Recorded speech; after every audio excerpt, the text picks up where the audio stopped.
That doesn't look right. Oh no, it's wrong. There we Much better. go. But I'm not getting the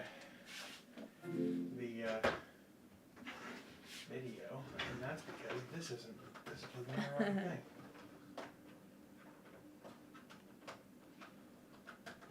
Like that. There we go. Share to get picture. There we go. And we need the chat as well. That would be nice.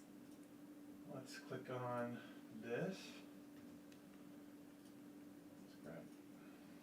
I will finish up checking in on Animal Crossing on my Switch in a second. How's everybody doing tonight? I'm doing pretty well, considering I had a migraine earlier, but definitely not the worst one I've ever had. Yeah. What's all this? What is this? Oh, that was mine from last night. Yeah. What? Yeah. What? It would be, wouldn't it? He's so dramatic. Jeez.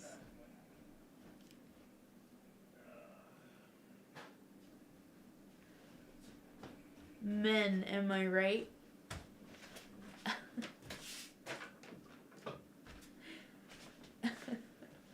What are you laughing at? You. You laughing at me? Yeah. Of course I am. What am I hearing? Is it the game? Could be the game. What game are we playing? Lego Star Wars, I haven't right? even started it yet. Then I don't I know. haven't even started the game plan. Is there another game plan? Yeah, Halo. Oh, look at that. So guess who was right? That solved the problem. We're gonna play Lego Star Wars, my friends. I bought this game when it came out, played it a little bit, enjoyed it, had other games to play, so I didn't play much more. I don't think the couch is properly plugged in. You didn't... What do you mean I didn't? Yeah, that's not how... How does it Just go? push the button. What button? I didn't know there was a button right there. Oh my god, my controller almost fell into my drink. Jesus. We are a hot mess, clearly. Hello? I can't read your name yet. Where is it? You gotta click on create and go live. Yep. And then pop out the chat. How? Marcus Adams, what's going on? Hey, Marcus. And hello, Bryson. I'm popping in to say hey. Gonna go work on my truck. Have fun working on your truck. Have You're gonna fun. feed the dogs real quick. All right, good thinking, Marcus. Yeah, feed the doggos. We are clearly not not ready for this in so many ways. Oh man, I have so much to do. I'm gonna get all of this automated at some point. I think what we need to do is have just a comment laptop. Yeah. And then because I have a bunch of laptops, we can have one that's just a comment laptop, and this one will probably be in the living room here. Oh shit! Oh my god! Bryson's dog just killed a possum. Oh my god! Hello, old Dave. Thanks for stopping by before you did some coding. Yes. Hopefully, sometime you can stick around longer. But thanks for wishing us well. Guys, I'm so excited about this. Check this out. I have Home Assistant set up, and we're gonna switch to blue and orange. Oh yeah. Or we could do purple. Or we could do red and neon. Hi, Calvin. Thanks for stopping by. I'm gonna do blue and orange. Now blue and orange looks purple, but it gives us an orange tint. But if we do just a regular purple one, everything's purple pretty much. It's going pretty well, Kelvin. How are you? Bryson says that's cool. Old Dave, get some ESP32 in the HA mix. What does that mean? That's completely foreign to me. I've heard ESP32, but I have no idea what it is. Can you explain it to me? What's an HA mix? Do you know that? HA would be Home Assistant. Oh, right, okay. Sorry, I should have known that. I'm good just fixing bugs. Well, good luck Kelvin. Um, Yeah, sorry, old Dave. Right? Is it old? Yeah, it is. Old Dave. Old Dave 6. I gotta work on my acronyms. There's so little that I understand that comes out of his mouth. Hook up sensors and all that nifty stuff, he says. Brayson's been playing Metro Dead and having a good time. Metroid Dread. Metroid Dread. Oh my god, I can't believe I said that. Because I know it's Metroid Dread. But I read it as Dead. Because that's just who I am, I guess. I used to be an incredibly good reader. Yeah. Now I'm just lazy. Not really. It's called going to school and being forced to read books you don't want to read. Ruins it for everyone. Old Dave. It's actually my street name in the UK. Old Avenue. Oh, Old Ave. Oh my god. Sorry. I'm so sorry. Old Ave. Not Old Dave. But I like Old Dave. But I'll call you Old Ave. Because I'm someone with Go red and blue tonight. with an uncommon last name, so I'm really sensitive to making sure I'm saying people's names right. Yeah, how do you think people pronounce Gardner? Well, there's a town in our state called Gardner, so a lot of people know. You know, So it was my high school rival. People who are outside of Maine have no idea how to pronounce it. Okay. I get Garnier. I'm not kidding. I've been called Garnier before. What, someone we know, their kid calls you Granite. Granite, yep. That's true. That's not. Wait, who calls me Granite? Stella. Oh yeah, right. I feel like we've said that before, and Yes. I always forget. We're gonna play Star Wars. Kelvin, probably gonna have to make a level pack at some point specifically for 2-player mode. It'll make all this time bug fixing worth it. Well, good luck with Who's that, doing Kelvin. what? Kelvin's fixing bugs. Oh, fun. Are you like making a video game or something? Am I just not? I probably should just assume I know nothing that anyone is saying. Bryson, I've been called Bison. I believe it. Ooh, Kelvin's working on Super Tux Advance. Oh, Is interesting. that a Linuxy thing? There's a game called Super Tux. Is it based on that? Super Tux is like Mario, but with a penguin. Tux the penguin. Oh, fun. That's pretty cool. Yep. That's awesome. Yeah, Bryson, my last name is Simonton. And I was once called Emily Seaman by my school principal in front of everyone I went to school with. That feels inappropriate. It was very embarrassing. Like, cause she went Seaman, so she didn't even bother to get the last 3 letters correct on it. And just the whole, and like, I was not the most popular girl in school, but I knew a lot of people, and just the whole fucking auditorium starts laughing, and I'm getting people, like, coming up to me, like, throughout the day saying, like, oh my god, I laughed so hard when she called you Emily Seaman. And then I had teachers, like, apologizing to me, but, like, trying not to laugh. Like, they were like, we're really sorry she called you that in front of everyone. I mean, it is really funny. Yeah, it was hilarious. I had a teacher named Miss Siemens. Mm-hmm. I'm not kidding. Yeah. And then her teaching companion was Miss Jackson. Mm-hmm. So it was around the time when that Outkast song, I'm sorry, Miss Jackson. Oh yeah. I am for real. Yeah, all the kids love that. I bet. Kelvin says a few of KDE's mascots are playable too. Oh. That's cool. Is KDE's mascot the chameleon, or is that what is KDE's mascot? I don't even know. Shall I look it up? I feel like it's like a chameleon or something. It's some kind of lizard. It's a dragon, it seems. Aha. Yeah. Is it Conky? Conky? Or is it supposed to be a G? Looks like a Q. Conky. Conky and Katie are dragons. There's also Kiki, the Krita mascot. Krita. Yeah. Krita, of course, like the one way I don't try to pronounce it.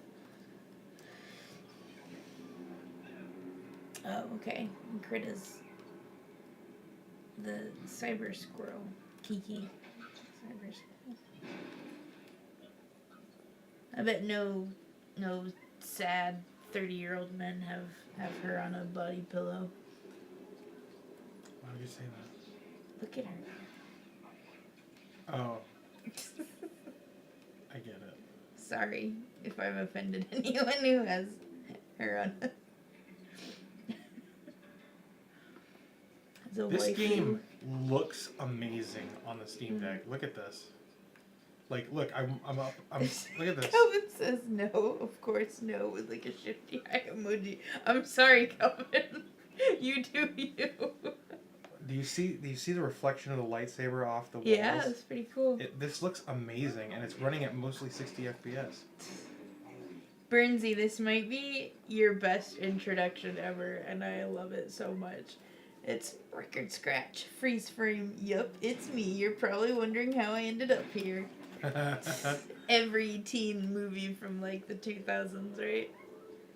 Yup, that's me. I thought that was like an 80s thing. Maybe it is, I don't know.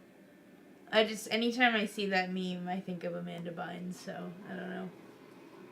Oh, gross. Amanda Bynes. She was like one of my heroes growing up watching the Amanda show. Amanda show. Is this RTX Lego, Burnsy wonders? No. This is Steam Deck. Steam Deck doesn't really do RTX. It's capable of doing real-time reflections. Or Kelvin's on your side. Kelvin's But on. it's an 80s thing. Maybe I'm just wrong. Sorry, I interrupted you. Yeah.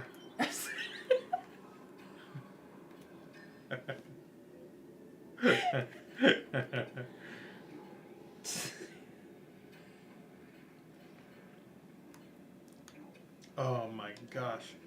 What's your favorite 80s movie? Oh, you're wearing my sweatshirt. I was looking for my sweat. I was like, where the frick did I put my sweatshirt? She's wearing it, guys. She's stolen my sweatshirt right out from under me. You snooze, you lose. Oh, I see how it is. All right. I'm going to steal your underwear and see how you like it. Why would you want to wear my underwear? I didn't say I was going to wear it. I said I was going to steal it. Okay. You thong, you lose.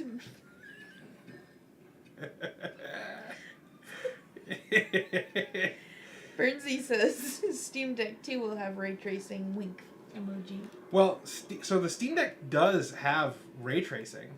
It just the software support for it isn't there yet. Like the hardware can do ray tracing. It's RDNA 2, I believe. It can theoretically do ray tracing. Kelvin, give this stream a thumbs up if you condone the stealing of Gardner's sweater. You know what, Kelvin? I feel like, I mean, thank you for the support, but I feel like as a girlfriend, it is my duty to steal your sweatshirts. That's what I'm here to do. You knew what you were getting into when you asked me to move in with you. You know what? I don't have time for this. Here, take this blanket. No, I'm gonna go get my actual sweater. I'm not gonna sit around here and... There's like 2 blankets right here. I don't want a blanket. I want a sweater. Oh my god. Jesus. Oh, thanks, Kelvin. Yeah, I moved in this June 17th. Yeah. In case anyone wants to know. It's been like 6 months. Yeah. Doesn't it's weird because like it feels like I haven't been here that long, but it also feels like I've lived here like my whole entire life. In a really good way. Like this is where I'm meant to be. Hell yeah. Damn right, hell yeah. can go to Yavin or I could go to Tatooine. I don't know where I want to go. Let's go to Yavin. Yavin? That sounds like something someone with a Maine accent would say. Let's go to Yavin, bud. Yeah. Oh boy, those friggin' squirrels are back in my Yavin again. I almost choked on that because that was so funny. Oh my gosh. Sorry. That's funny. Burnsy. Girlfriends steal their boyfriend's clothes and nobody bats an eye. But when the boyfriend slips something on, they have to have a chat. Yeah, he did threaten to steal my underwear, so. And hide it, not wear it. Make everything weird. Again, that's my job.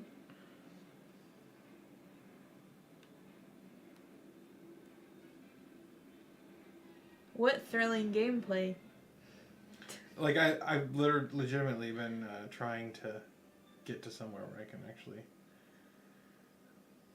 do something. Mm.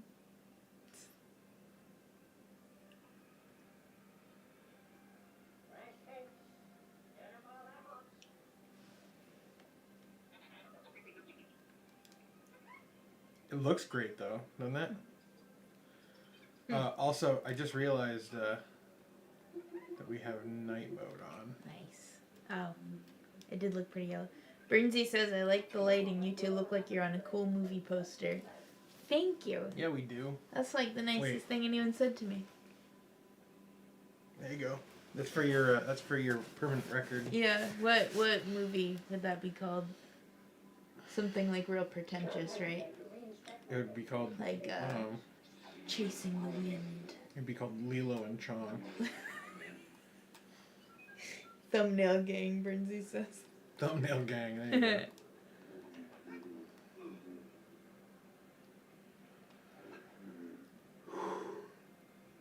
Burnsy's buddies.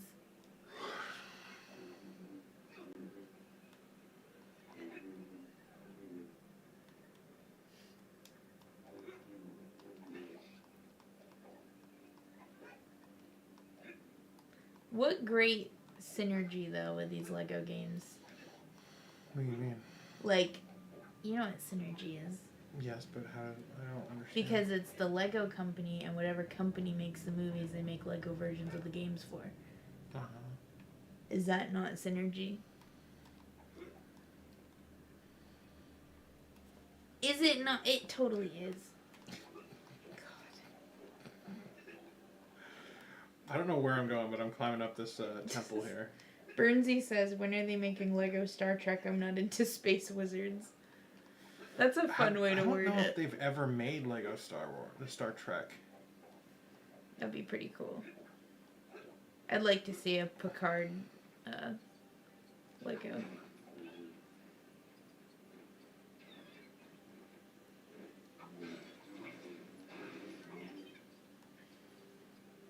I don't even remember how to, like, get started on a mission or anything. I don't remember how to do that.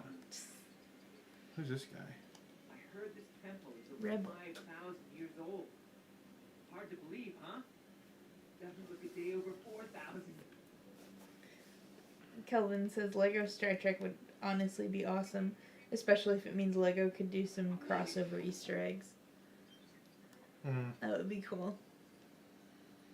What version of Star Trek would you want? Would any of you guys want as Lego Star Trek, or would you just want like just general? Well, any and all. This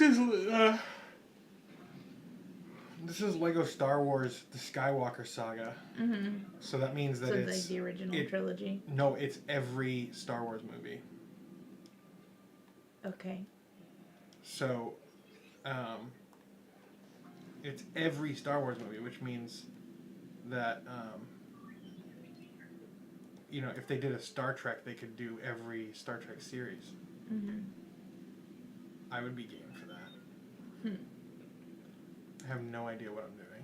Kelvin says, I mean, the official movies already do it too. Prodigy. Prodigy? That the movies do. Like cool Easter eggs or whatever, I think. I'm assuming. The movies do cool Easter eggs. Yeah. If you watch Star Trek 2009, there's actually an R2D2 unit Mm-hmm. like that guy right there. I don't know if you know R2D2, but I know R2D2. I'm not like a Star Wars person because I don't like space. Even though my birthday is Star Wars Day. May the 4th be with you. Kelvin says, I want to see Star Trek Prodigy crossed with my all-time favorite Star Wars story, The Freemaker Adventures. I've never heard of that. I've never heard of that. But I trust your judgment, Kelvin, that would be cool. Alright, I'm going to try and do an actual level here. You got this. Part of my problem with this game was that I just wasn't able to find my way around and figure stuff out. Yeah. Yeah. Kelvin says it's on Disney Plus and it's a super good show. The Freemaker Adventures? Yeah. I've heard of Prodigy, but never the Freemaker Adventures. Let's skip this, can we? It's not looking so. Is Darth Vader doing push-ups? Looks like it. This makes me want to watch Spaceballs again. I do love Spaceballs. That's as close to liking Star Wars as I think I'm gonna get. Says the woman who watched Star Wars, the Obi-Wan show and Andor. Yeah, I mean, I liked those. They were okay, but I love Spaceballs. Bernsey, I've seen Spaceballs more than I've seen Star Wars. Another man of culture, I see. What do you say? That Bernsey's seen Spaceballs more than he's seen Star Wars.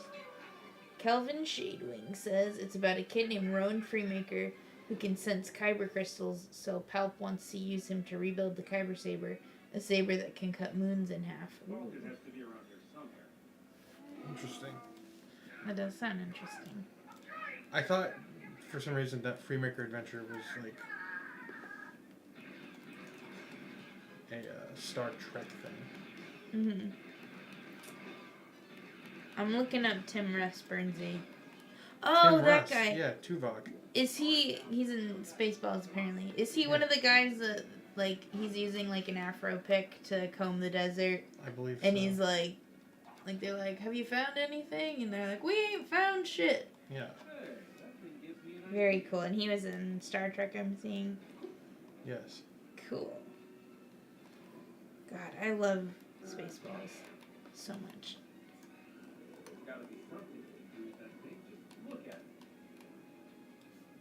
Yep. He is the guy. He's the guy who says we ain't found shit. Time to comb the Delta Quadrant. The Delta. He was in Star Trek Voyager. Yeah. Tim Russ. He played a character called Tuvok. Mm-hmm. He was a... Not 3-Vok. Or not 4-Vok either. 5-Vok? No. No, 1-Vok? No. No. 8-Vok. Here, can you scratch my back a little bit? Towards you. Up. Yeah, right. Down. To right. Yeah, right. Oh, yeah. Oh, right. Oh, yeah. See, this is like legitimately what it's like to live in this house. It's like us making really dumb jokes that go on for too long and then him asking me to scratch his back. Yep.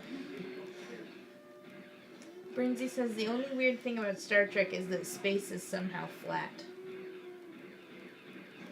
That's not true. Oh no. It's just depicted that way.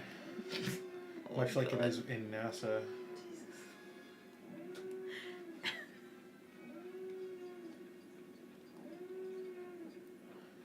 Have you ever heard the like William Shatner covers of music? Yep. His Rocket Man is iconic. Oh my god. You know I'm not a William Shatner fan, right? I'm not either. I hear he's kind of a jerk. I have very little patience. I mean, after the way he traded Mike Staclaza. Is anyone in the chat a fan of Red Letter Media? If not, watch their videos. If you like movies, you'll love them. Oh, I love Red Letter Media. Yeah, so good. That was like one of the first things we've ever bonded over. Mm-hmm.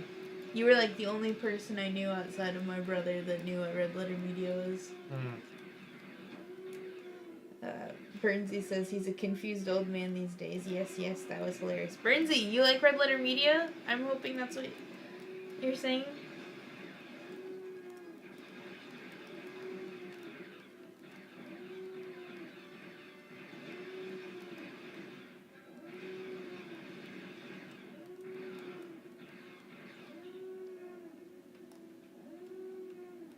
We haven't watched Red Letter Media in a really long time. No, they've kind of fell off a little bit. Yeah. Well, they've been like putting stuff out. I just don't think it's showing up on the algorithm. Oh, it's mostly because we switched accounts on Right. the TV. Yep, that's right. What is this? Kelvin says, I don't watch movie reviews shorter than 2 hours these days. Well, a lot of their videos are well over an hour, if that makes you feel any better, but I don't know. They're really fun. It's such a fun cast of people. Yes, Burnsy, I love that you love Red Letter Media. I don't have any. Oh my god. Kelvin, I highly recommend, maybe not as like a starter, but their Wheel of the Worst videos are my favorite. It's where they have like a wheel and they put like these really bad, like usually homemade VHS tapes or whatever, and they have to like watch them and talk about them, and they're so funny. Also their review series, that's more of like a standard movie review, you would say, right? Yeah. Where they watch old movies and then just, I don't know, their videos are just a lot of fun. Mike Staclaza is my hero. Rich Evans is iconic. Tim is probably my favorite guest. And I also love the Canadians, Colin and Jim. So you can't really go wrong. I hope you like them, Kelvin, is what I'm saying. Burnsy says, old Billy Shatner is 91 years old. I didn't realize he was that old. Holy shit. Yeah. He went to space. Did you know that? I did know that. Was that what... He said it was one of the most depressing things he's ever done. Oh, Jesus. Yeah. I feel like space would be depressing, because it's just... Well, I'd like to live on the moon. Oh, don't start crying. And I don't think I'd like to live there. Burnsy says, Rich Evans mispronouncing things calms my heart. Yeah. Agreed. I think the folding table thing might be my favorite thing. Oh my god. Oh yeah, Best of the Worst is good too, Kelvin. That's where they just watch like usually like 3 B movies or bad movies, and they have to pick which one was the best out of all of them. But yeah, Folding Table is like, I don't know, that just sticks out as like one of the best Rich Evans-y moments. Yeah. I love it when Rich does like a crank call. Oh yeah. Those are so good. I'm done. Whatever. I own Iowa's largest animal preserve. I wish I could remember the last name. Oh, I just had a thing in my head that I remembered and I forgot it. Okay, wait. This is driving me crazy. We're gonna edit layout. We're gonna go to gyro. We're gonna go to joystick. We're gonna go to what? Oh no, can you not fix the thing you need? That's fine. I think that'll work. Whoops. But then I also wanted to do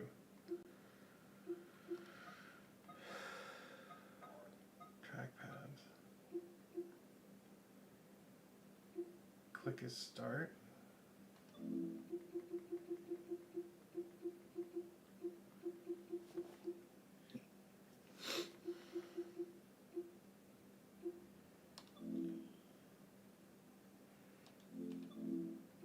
What are you doing?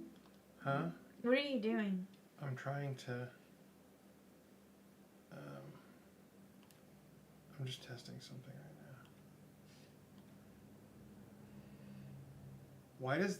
Why does the keyboard look so weird? I don't know. Is it because of the TV, you think? No.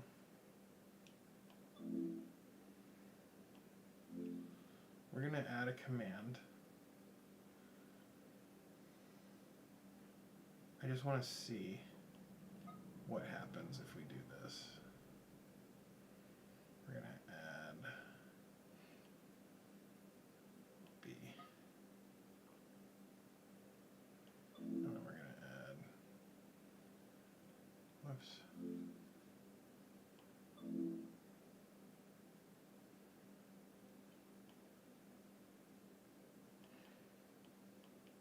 SOS. Whatever. SOS. Hey, that's cool.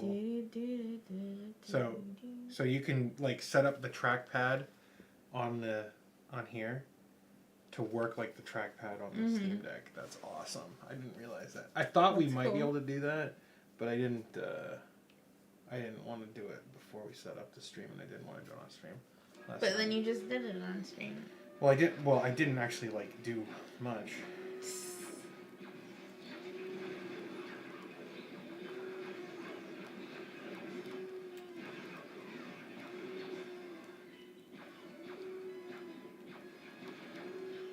I didn't set it up the way I wanted, though. Just a floating helmet, you know. Brinzy says, Hacker Man sunglasses emoji. You know.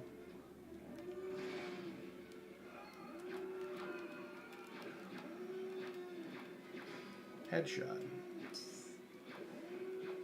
The one thing that I really wish that we had are like I want like a Steam controller too that has like all the controls of a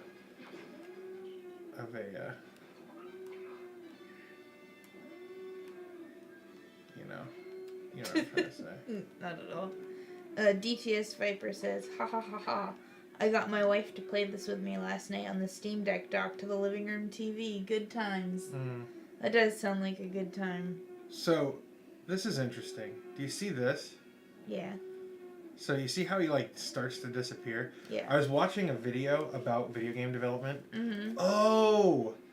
I was like, why is he moving around like that? It's because I did the wrong joystick. Jesus. In the controls. Let's go to edit layout. Let's go to gyro. Let's go to gyro behavior. Oh, good. Hi, ScratchOS. Glad you could make it. Boy, it's really cozy in this sweatshirt. For anyone who wasn't here earlier, I wouldn't say I stole the sweatshirt from you. Look, I got it mapped now. Nice. Hell yeah. It's the only problem is it doesn't it's not mapped like, because like on the Steam Deck it only activates, you can set it up so it only activates this when you have your thumb on the thumbstick, but this doesn't have touch sensitive controls, so Brinzy says that's cool.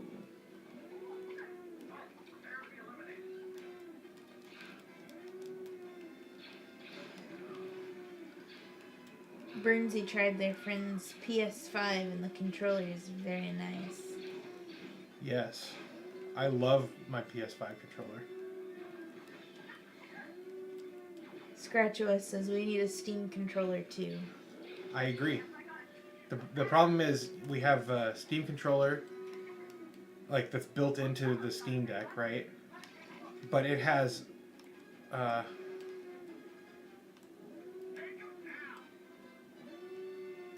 yeah, they think we're them.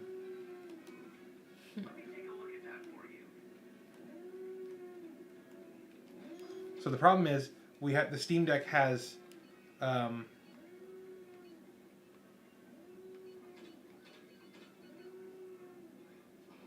Oh, sweet. The Steam Deck has like the trackpads, the touch-sensitive thumbsticks, the gyro. There's a bunch of other things that it has that this doesn't have, like the quick access button, right? So like, what we need is a Steam controller 2 that has controller parity that lets us play games.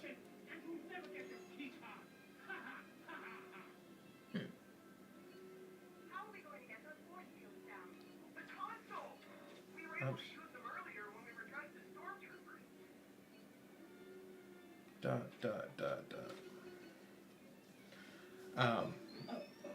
So we need.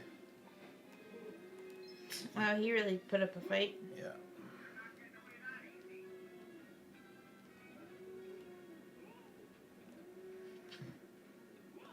I'm trying to explain myself, but I can't think and play the game and talk at the same time. Everybody knows what I'm talking about. Someone in the comments explain what I'm trying to say. I forgot what you were even talking about. The Steam Controller controller 2. Because that would let us play the Steam Deck with the Steam Deck controls, but on a TV, right? That's what I'm talking about. Because right now we don't have that. Right. That'd be pretty cool. I really enjoy playing on the Steam Deck. I haven't played it in probably a few weeks, but I do enjoy it. I mean, I guess I played on it last night, but I wasn't really, playing with it. Yeah. I was using it.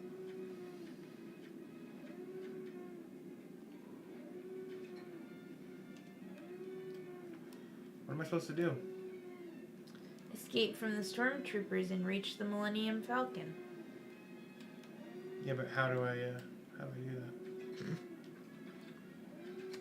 Couldn't tell you.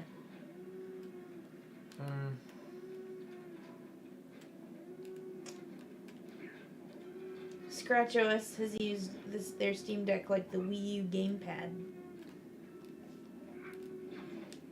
Oh, God. I have this intense fear of falling, related to my fear of heights, and anytime that happens in video games, I get like a jolt in my tummy. That's cute. Thank you. You're a cutie. Thanks. No Space Wizard jetpack, Brinzy asks.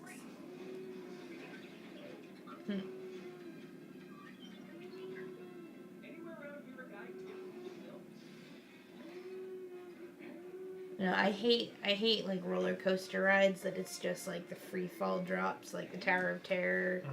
That's not a roller coaster. Whatever. Theme park rides. Jesus Christ.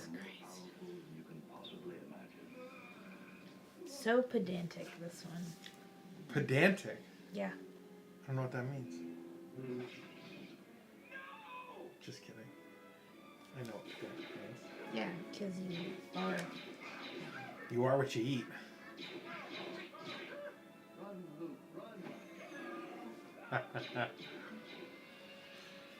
Anyway.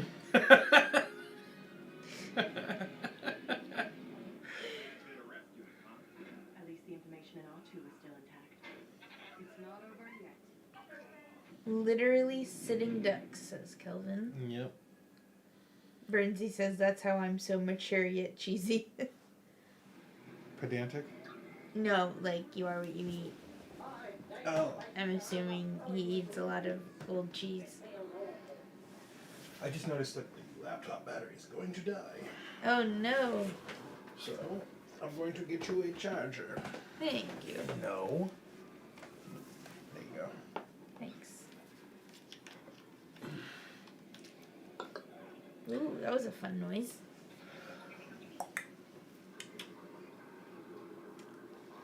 USB-C charger?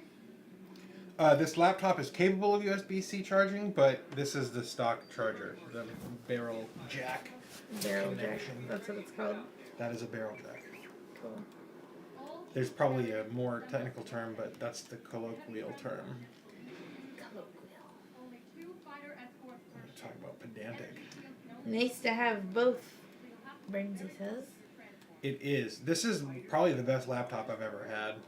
Yeah. What kind of laptop is it? It's called the HP Dev 1. Mm-hmm. It's really nice. It comes with Linux pre-installed. Nice. I'm a big fan. Hewlett Packard. Hewlett Packard. What? Nothing. Don't give me shit. You stole my fucking shirt. Stole. Warming it up for you. What?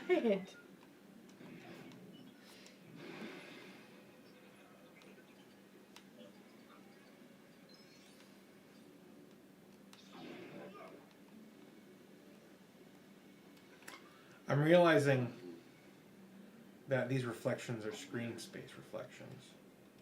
I don't know what that means. It means that whatever you're seeing on screen is like being reflected, but it's a cheap approximation of reflection. Yeah, Bernsey, I miss playing with Lego too. When I was a kid. I pretty much only ever built like pyramids and stuff. Whenever my brother would let me play with his. But boy, did I have fun. Marcus Adams, my son loves the... by the way, thanks for joining us, Marcus. My son loves the Lego games. It's one reason I got him a deck, besides being portable. His old laptop really struggled with Lego DC Supervillains.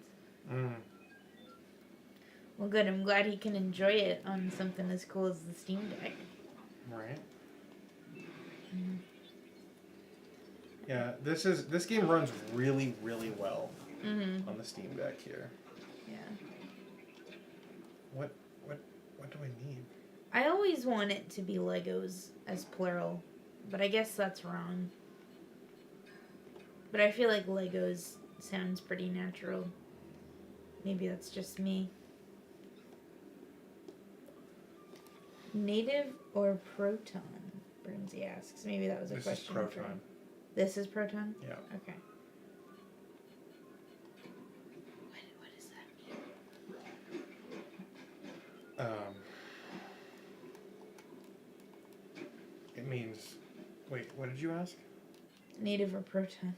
Native or Proton. So, this is a Proton game, so it means that the developers who made this game published it for Windows, and it's running through a compatibility layer called Proton. Okay. DTS Viper says, definitely runs good on the deck. And then Kelvin says, I would love to see how Sonic Roboblast 2 looks on a Steam Deck. Sonic Roboblast 2.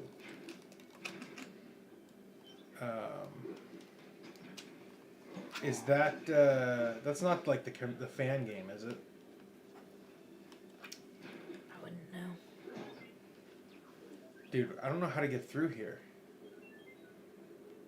I can't tell what that icon is. Sonic Roboblast. Yeah, it was made in the Doom 2 engine, says Kelvin. I can probably get it.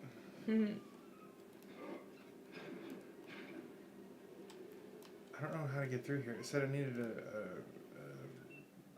whoops.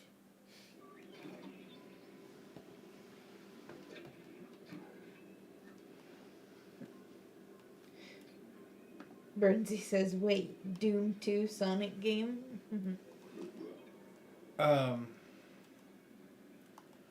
I think I've actually played it on here. I'm not kidding. I think I have. Kelvin goes, yep, real thing, and it plays amazingly on desktop.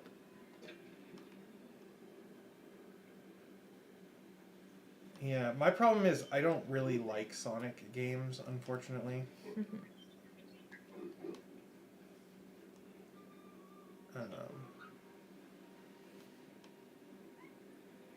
Marcus says, screen space also means that anything not physically within your field of view won't show up in reflections, i.e. if you're looking at a pond, you can watch the tree disappear as you look down. Yeah. Cool.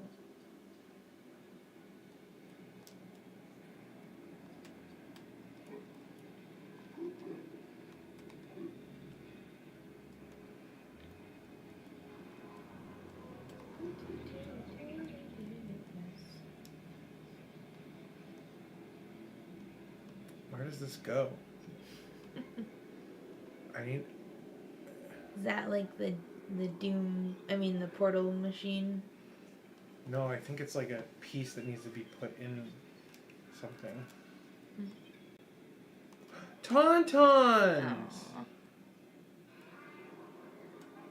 So that's what a tauntaun is. I've heard the term before.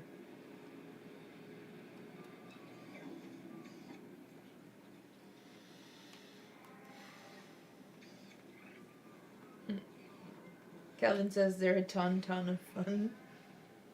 And I thought they smelled bad on the outside.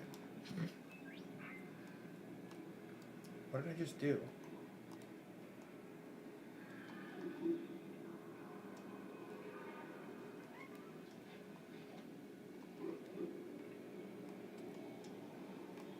Marcus says, is it in danger? It looks cold in there. What?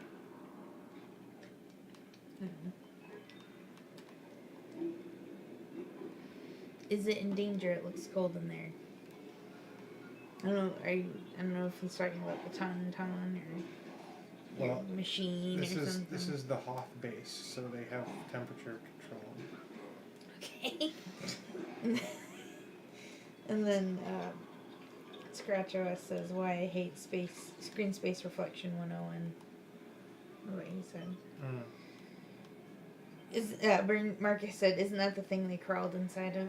Yes. Yep. Burnsy, wish I knew all of these fancy graphics terms. I like watching Digital Foundry so I can learn, but I forget it all instantly. LOL. That sounds like me all throughout school.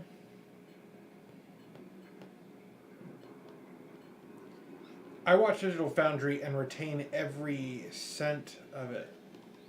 Every cent of it. Yep.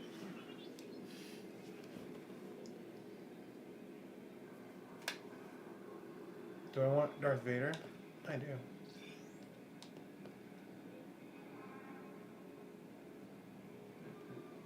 Oh, that's stupid.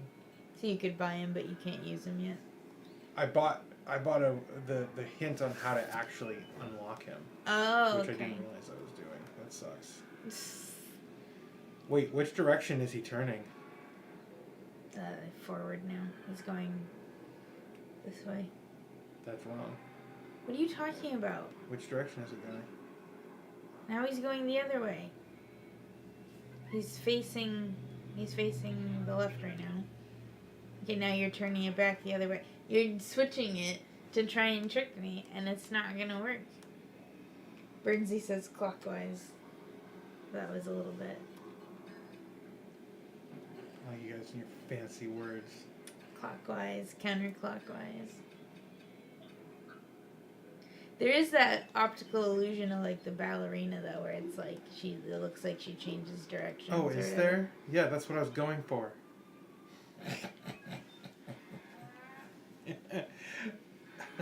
Steal my sweater. I'm gonna get you. Burnsy said he do be spinning.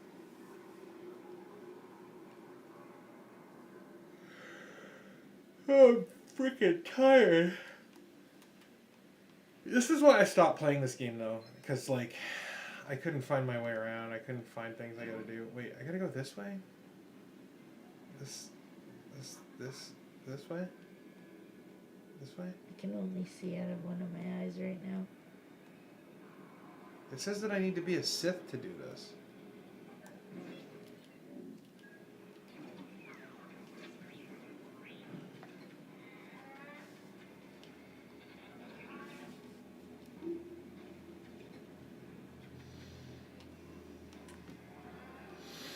How am I Darth Vader?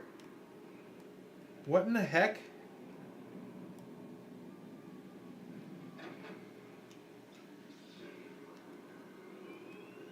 Oh. Get off of the tauntaun. Why was I tempted to say that's what she said? Because you're a dirty pervert. No. Only a little.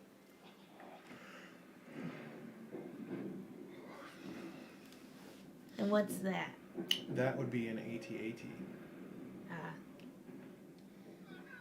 Tony Cash, hello.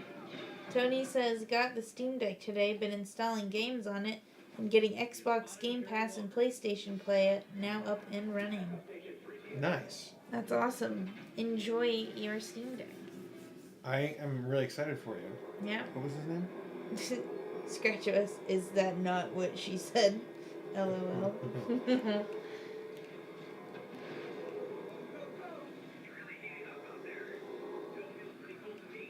Wedge? That's a horrible name. His name is Wedge Antilles. That's a terrible name. Whoa. I am But that's flying. coming from Emily Simonton.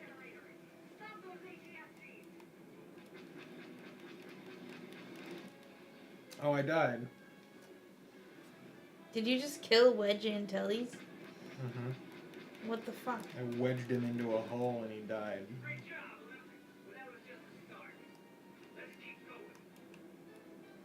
Zev Sineska.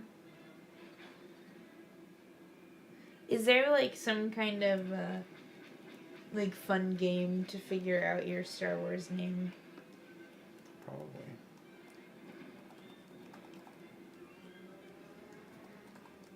I always find those fun.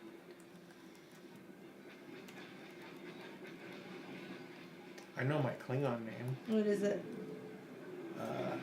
It's Kanos. Kanos? Alright, let's see. There's a few of them here. That's too small.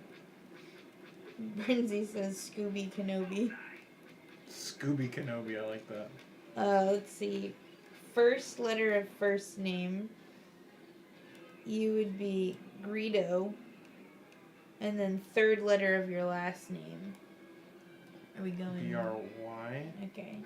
Warwick. You'd be Greedo Warwick. That's lame. I would be Emperor Palpatine. Isn't that a real name? A real character? Emperor Palpatine, yeah. Burnsy. Rutro Jedi. Marcus. Wedge is a recurring name in Final Fantasy. There's almost always a pair of guys named Biggs and Wedge. So maybe they pull from Final Fantasy or other similar media stuff. Yeah, maybe. No, they don't. Final Fantasy's Biggs and Wedge comes from Star Wars. Oh. You So culturally illiterate guys. Don't be mean to Marcus. Marcus is our friend. You gotta know Star Wars, Biggs and Wedge. You don't know Biggs and Wedge? Oh my god. Good God. I apologize, Marcus. You're not culturally illiterate. He's just If you don't know Star being Wars... pedantic Oh again. my God. Okay, here's another one. For your first name, take the first 3 letters of your last name, add the first 2 letters of your first name. So, MSI,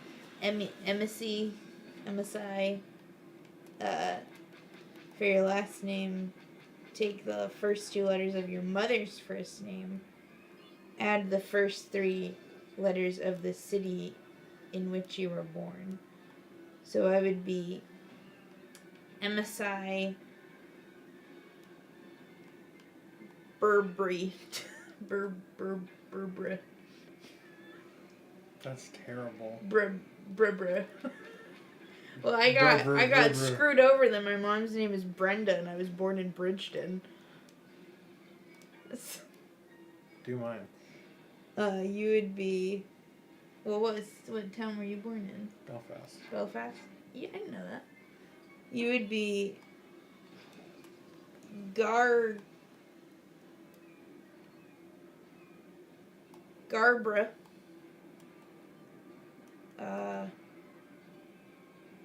Fable. That's dumb. Sorry, I've given up on the chat. Marcus says I've never actually watched any of the Star Wars films. I haven't either. I've only seen the first one, and then I've seen Andor and the Obi-Wan shows. I've seen every Star Wars movie except for the last one because I don't care. I've heard it was the worst, and Yeah. I will not be watching it ever. Scratch says the Star Wars movie suck. Hi, Peter Jansen. Thanks for coming. Peter says I kicked away Pulse Audio. Pipe wire it is.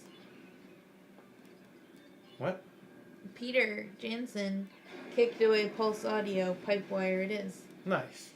And then, FYI, still something kicks me off your YouTube chat if I reply too much in the chat. The curse of fast typing. I'm sorry, Peter. I wish I knew how to fix that. I don't. Gardner's shaking his head, so I'm guessing you can't. I don't know. Bernsey says, born in Belfast, a true Irishman. Yeah, most of the... I mean, I guess that's probably why we're New England, is that, like, there's a lot... I mean, not that Ireland isn't England, obviously, I know that, but a lot of our towns, like, our names are just ripped off of other places. There's like, a long-running joke about where we're from, Maine, where, like, you can, like, travel around the world, because there's, like, Paris, China, Mexico, Norway, Naples, that's where I used to live. You know, Sweden, Maine, right? Yep. There's, like, all sorts of different, like, we just ripped off other names. Although, Portland, Oregon was named after Portland, Maine, so. Peter Jansen, I'm a big Star Wars fan. I appreciated part 7, 8, 9. Oh, no. I appreciated part 7, and 8 and 9 were not good. Yeah. 8. See, part 7 really made me excited to watch parts 8 and 9. And then part 8 robbed me of every childhood joy that I experienced with Star Wars. And I said, I'm never watching one of these frickin' J.J. Abrams Star Wars movies again. And I used to be a huge J.J. Abrams fan. I don't know, Emily, if you can you attest to that or not? I mean, you talked to me about how you used to watch Lost. Lost and Alias. Right. Oh, he did Alias? Yeah. I didn't know that. Alias was awesome. Cloverfield was awesome. I really, really loved J.J. Abrams' stuff. What did he do? He did, what was the other one he did? What's that one? It's like, it was like the X-Files. Fringe? Fringe, yes. He did that too. I really liked... that. Huh? I said I have not watched that. Oh, it's really good. Let's see. Peter said Star Wars Rogue One was interesting, but 4 to 6 were the best. Bernsey also asked if there's a Pyongyang. I don't think I said that right. I apologize. But there's, as far as I'm concerned, there's not a Pyongyang. Pyongyang is South Korea's, North Korea's capital. Oh yeah, no, I don't think there's one in Maine. I'm so. Marcus, a lot of the settlers just named cities after their hometowns when they resettled there. There's like a dozen different towns named Lexington. There's a Paris here in Kentucky too. Yeah, I know. I guess Maine's not that interesting, but it's just like that's a lot. Marcus, I used to live in Winchester, which is just outside of Lexington in Kentucky, and kind of miss it, but kind of don't. Mostly don't, actually. Peter Jansen, I was a big Alias fan in the early 2000s, especially the first 1.5 seasons were great. I'm sure that Gardner agrees with me. Yeah. And then a downside of Alias was that they worked with the CIA for recruitment using the popularity of the show. What does that mean? That the CIA worked with the show to make it appealing to people so that they would they would become recruit CIA agents. Oh, interesting. Yeah. Well, I'm not gonna lie, watching Criminal Minds made me want to be an FBI profiler, so even though it's like not at all accurate to what profilers actually do, like they don't really go out onto the scene, I don't think. This the problem is the CIA, well, I can't really say the CIA. All NCIS and all that stuff literally are, that's what they do. Like they it's like it's all propaganda to like make people believe that that they don't have certain rights, or that they have, that like certain interrogation techniques are legal or effective when they're not. Mm-hmm. Oh, that's interesting, Bernsey. I went to school with Keira Knightley. I love how you think when you say Keira Knightley, you're like, who played Natalie Portman's double in Star Wars in her final year of school. Like, Did she really? Yeah, no, I knew that. I didn't know that. Yeah. But I'd say, like, if I were to explain Keira Knightley to someone, I would probably be like, oh, from Pirates of the Caribbean. I know, that's awesome, Bernsey. Someone who was in Criminal Minds Season 6 went to my high school. Rachel something or other. She's probably one of the more famous Coney Rams. Marcus goes /sarcasm. Who's Bernsey, yeah. Word got around that someone from school was gonna be in Star Wars. That's pretty cool. Marcus, the first thing I remember her from is Pride and Prejudice. Yeah, you know what's weird is that when I was in high school and I had to do my summer reading, I thought Pride and Prejudice was gonna be really boring, and I think I read the most, like, I never finished any of my summer reading books, oops. But that one I actually really enjoyed reading. And I didn't think I would, because it's all old-timey Jane Austen and stuff. Doesn't that have, like, zombies in it and stuff? Not the original one, but yes, there is a Pride and Prejudice and Zombies book. Yeah, that's what I said. Bernsey, so funny to think that in the unlikely event that we meet, we can reminisce about stuff. Well, England's a pretty small country, right? You never know, Bernsey, you never know. I dare you to go find her and be like, hey, we went to school together. Oh, someone that went to my high school was on Survivor, too. Ashley Underwood. Oh, yeah. One of my friends from high school said that she used to babysit her. But yeah, that's pretty much it.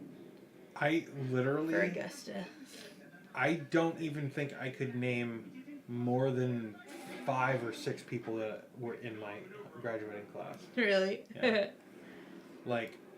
Oh, I could. Nick, Ethan, that well, girl, you also homeschooled Megan, yourself. and then that girl, Megan. I can't remember her last name, but Ollie's mom. That's yeah. And then I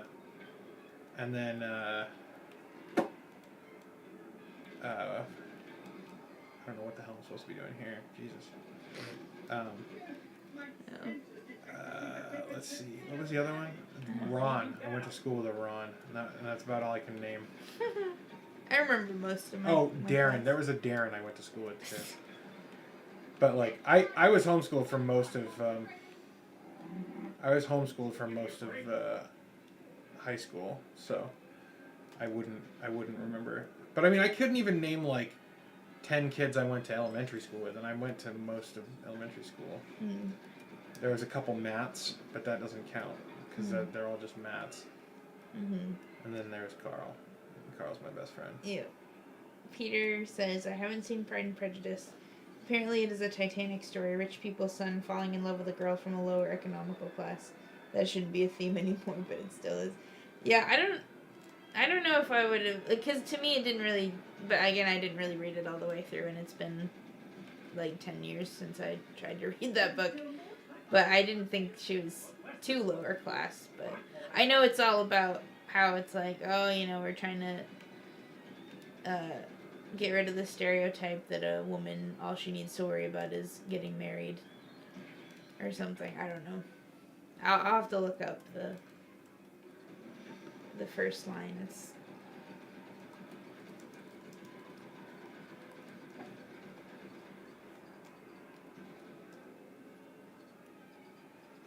It is a truth universally acknowledged that a single man in possession of a good fortune must be in want of a wife. That's what it was. But yeah. Yeah, it's about marriage and true love and Mr. Darcy Huh? and Elizabeth Bennet. I'm talking about Pride and Prejudice, Jesus. And zombies? No. I hate zombies. I don't find them interesting. I hate zombies. It's not, as far as like creepy monsters go, no thanks. Not interesting to me whatsoever. Zombies and aliens, like any like Halloween episode that had to do with either of them on TV, I was like, Except Psych. Psych had a good one that was alien adjacent. And my boyfriend Freddie Prinze Jr. was in it. Nice. And he was really good. Anyone watch Psych in the chat? That's such a good show. I always end up predicting how it's going to end. Yeah, well, it's very much a product of its time. But it's just, to me, that show is not about, like, the plot of the episode. It's all about the characters and the dialogue. And that's coming from someone who enjoys, like, crime shows and murder mysteries and stuff. Marcus. What's creepy is that her mother reminds me of women around here, the type who immediately starts trying to marry their daughters off as soon as or sometimes before they even graduate high school. Is that a thing in Kentucky? Because I don't think I know anyone like that up here. I've never encountered that in Kentucky. Well, you were barely there. You vacationed in Kentucky. You might as well say. I spent a lot of money to move to Kentucky, and I was there for a year, so knock it off. Peter, I became in favor of homeschooling because I have seen too much rotten education, mostly thinking about inferior methods getting introduced, essential skills being removed, and political education. Yeah, as the daughter of two educators, it's a bummer. I feel like, I don't know, I don't even know how to, like, properly word this, but all I'm gonna say is, there's a teacher I know, very near and dear to my heart, who says that they're kind of ready to retire as soon as they can because it has nothing to do with the kids or with teaching, but it's a lot of the stuff behind the scenes makes it not as much fun. And that's all I'm gonna say. Kelvin, I heckin' love Psych. It's so good. Or wait, no, I mean, you know that's right. That's what I should have said. Shit. Freaking Gus. Gus is like one of my favorite fictional characters. Also, Henry Spencer is a DILF, and I will not say anything more on that. A DILF? Yep.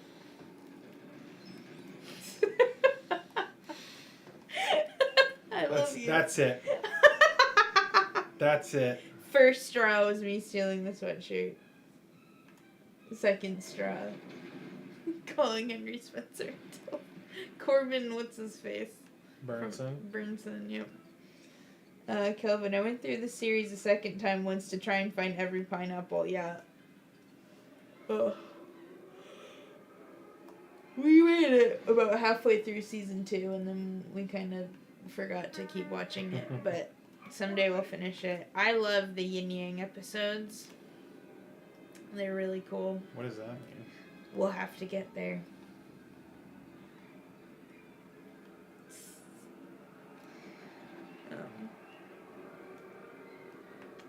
I know, it's just such a fun show.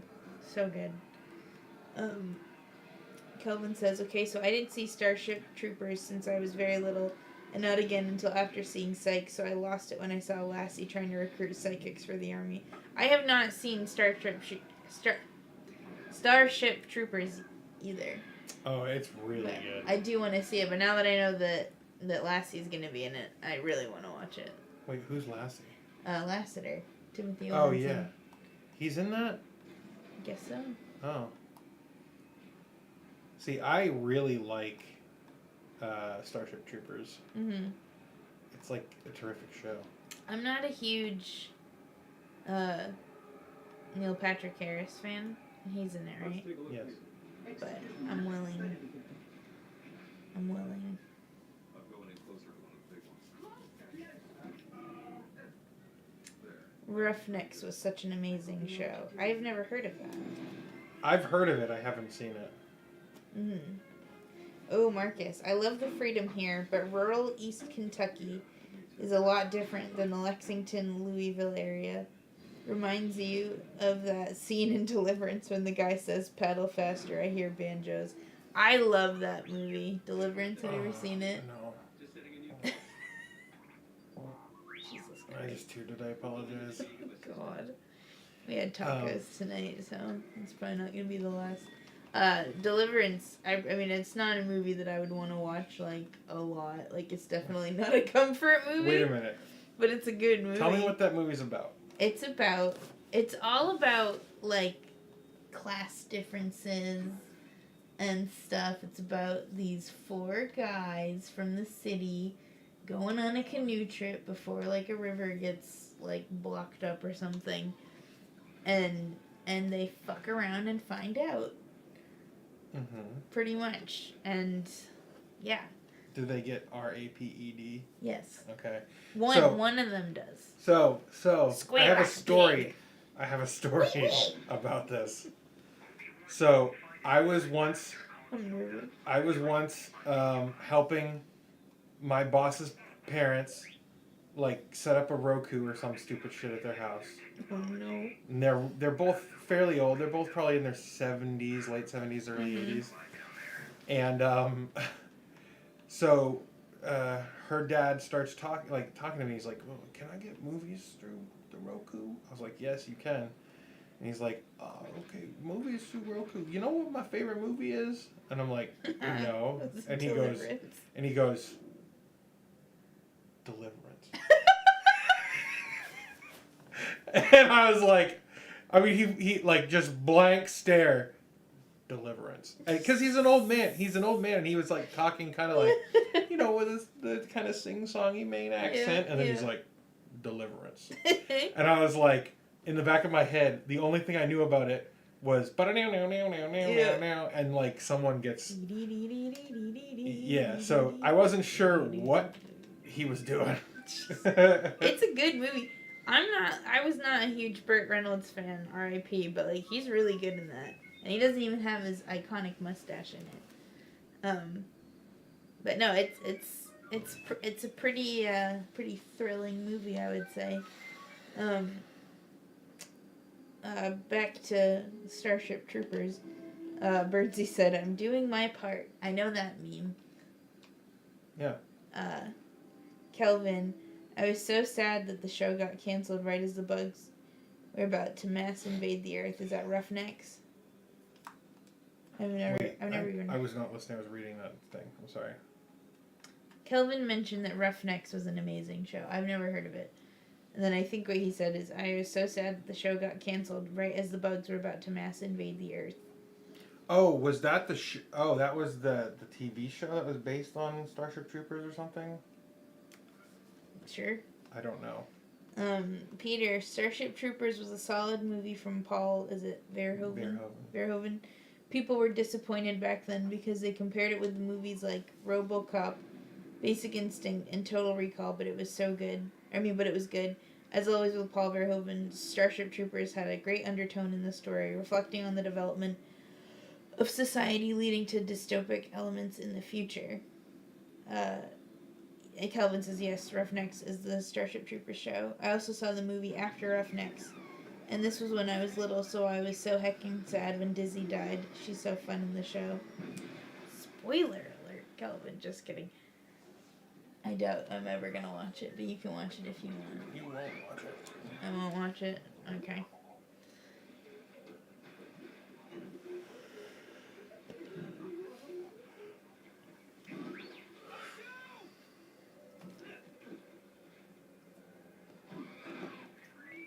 Oh no.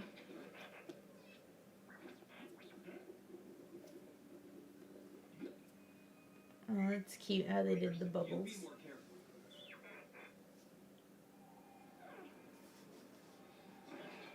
careful. Bernsey goes, guns, explosions, and lady bits, enough to win me over.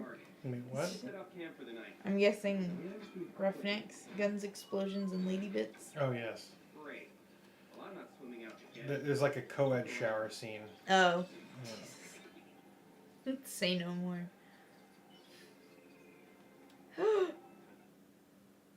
What? You got the coins of the devil. The coins of the devil? What are you talking about? You had 666,000 coins. No, I don't. Oh, well. Oh, I see. Yeah, Jesus.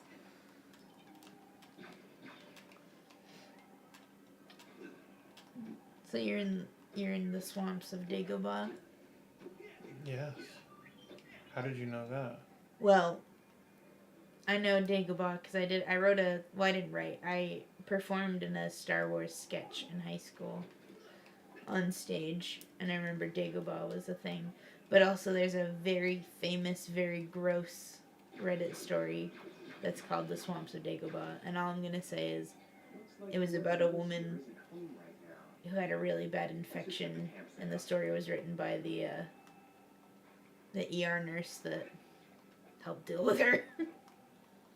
That's disgusting. It's absolutely disgusting, but very well written.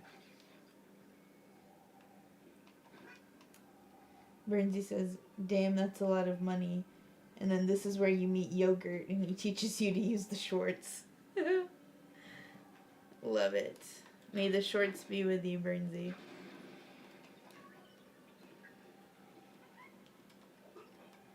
Lone Star. I am your father's brother's cousin's roommate in college, or whatever it was. I gotta look that up.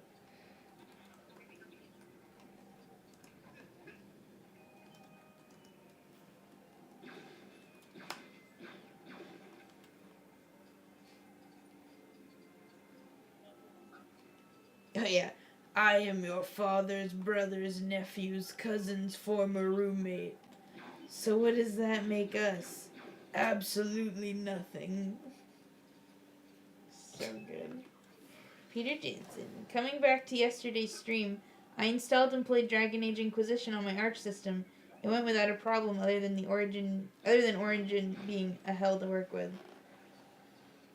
Yeah. Yep, Origin sucks, but it even sucks on Windows, so. It's a necessary evil. Mm-hmm. I hope you like Inquisition. Did you ever were you already a Dragon Age fan, or did I inspire you, or am I too arrogant to think that? Origin, its window became black after the game started, and Origin, its notifications in-game are incredibly intrusive, so I disabled those. Yeah, I agree.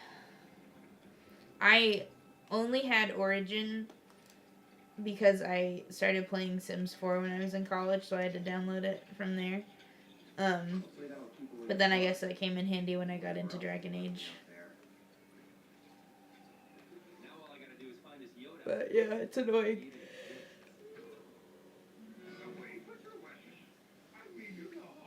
Looking for a Jedi Master. That doesn't sound like Frank Oz. Mel Blanc. Is it Mel Blanc? Mel Brooks. Sorry. Mel Blanc was from Looney Tunes, right? Yeah. Shit, I knew it had a B in it. Mel Brooks. Shit.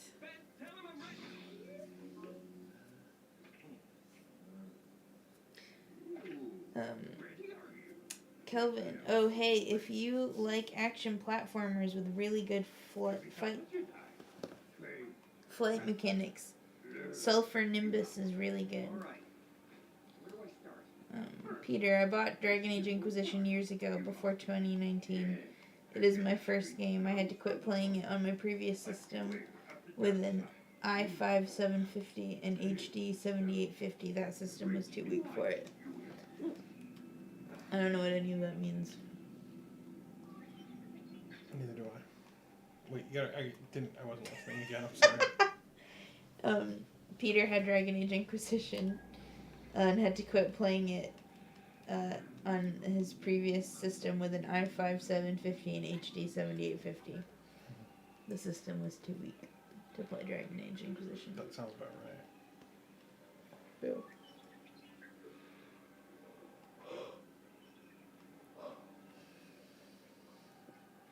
Have you ever heard the Weird Al Yankovic Yoda song?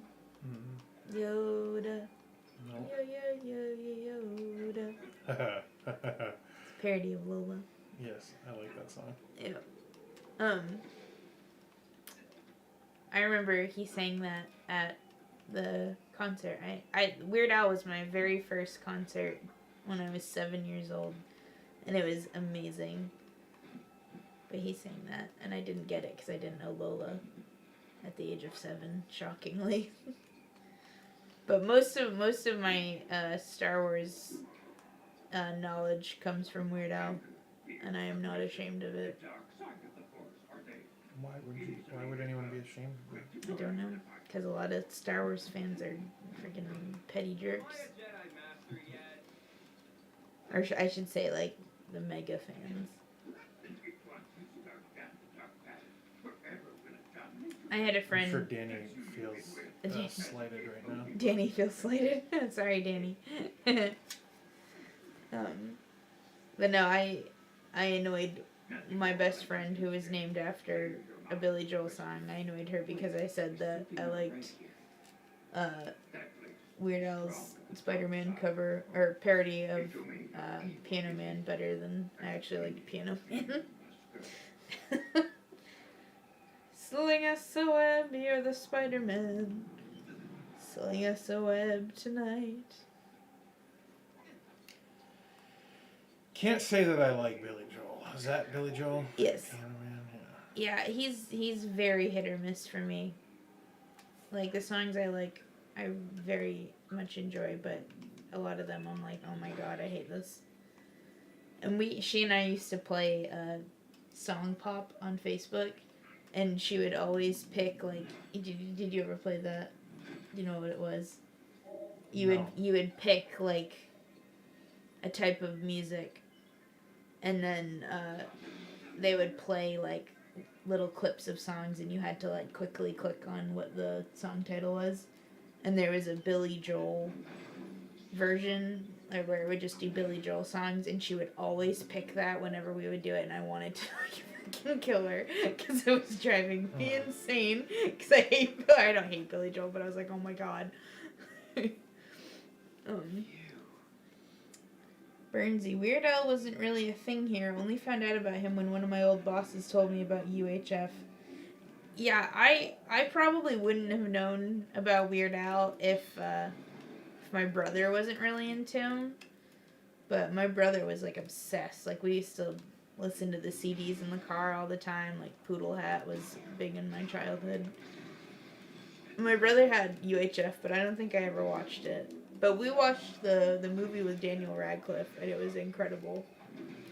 And when I found out that Daniel Radcliffe was gonna play Weird Al, I was like, my inner 7-year-old is losing their fucking mind, because I was still am a huge Harry Potter fan, and freaking Weird Al was, like, so important to my childhood. My Bologna.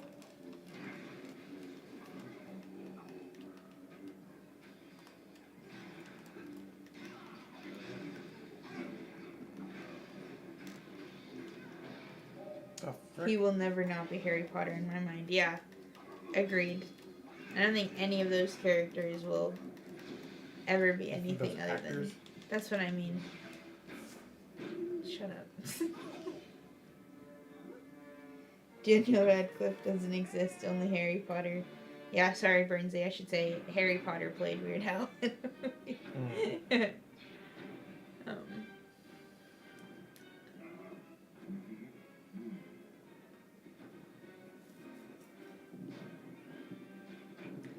Yeah, my cousin and his wife were living in Northern California for a while, and my cousin came back home and she stayed in California, and she's also a huge Harry Potter fan.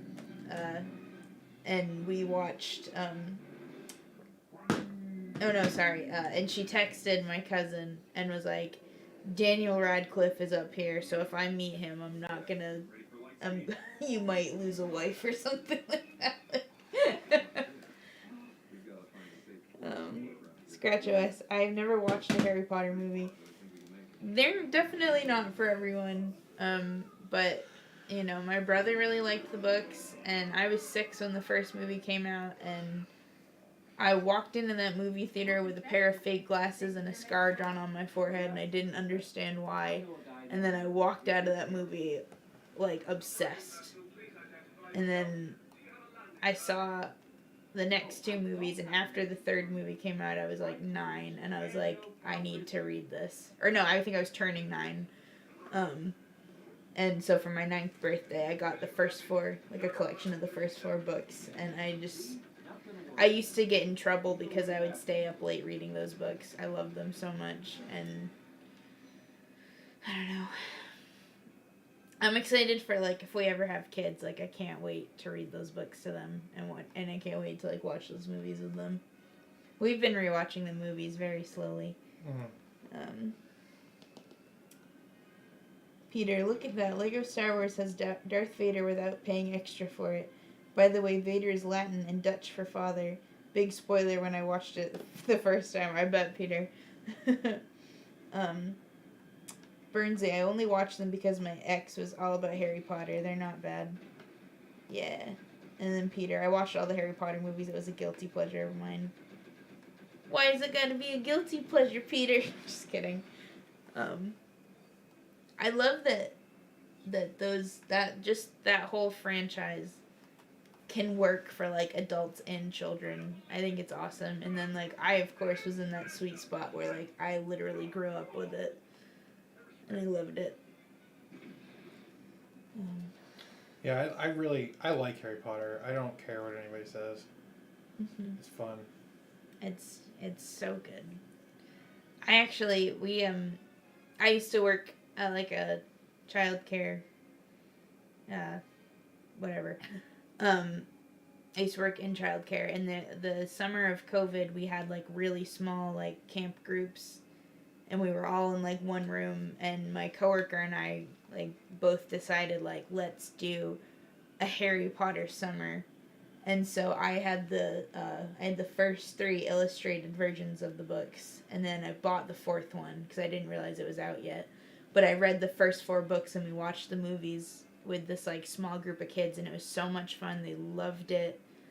They got really into it, and of course that summer was, like, Harry's 40th birthday, so we had, like, birthday party for him, and I just really hope that, like, those kids will look back on that and be like, that was such a fun summer. Because, I mean, it definitely was for me, but they all were really enjoying it. It was fun. And then my boss kept giving me shit because she was like, you can't just sit and read all day. And I was like, first of all, we don't just sit and read all day. We're just reading whenever you walk in. Second, they want to hear the story. They love it. But I mean, she was just joking. Is that Lando? Yep. Nice. I know, I get that reference. Marcus, I thought it was wild that he did Equus. What? Is it Billy that D? Billy D. Williams? I don't know. Marcus, I thought it was wild that he did Equus. It was like he said, how can I dramatically distance myself from being Harry Potter perpetually, perform naked? Yeah. Yeah, I feel like that's kind of what a lot of, like, child stars do is they're like, how do we tell everyone I'm not a kid anymore? I'm gonna get weirdly sexual. Not that that's what Daniel was really doing, but yeah. Yeah, I read a synopsis of the play Equus, and it's interesting. I don't know if I'd really want to go see it live. Maybe if Daniel Radcliffe was doing it. Burnsy, also was nice to see British cinema go really global. So much at the time was just American. Yeah, that's definitely fair. Yeah. That's probably, I'm going to be real honest, Burnsy, Harry Potter is probably why I'm such an Anglophile. That makes sense. Also, my mom is a wicked Anglophile. Like, she's watched Call the Midwives a million times. And she also, like, I remember going into it, my mom was really excited in The Sorcerer's Stone that Robbie Coltrane, R.I.P., and Alan Rickman, also R.I.P., were in it. So, it was probably just destined for me.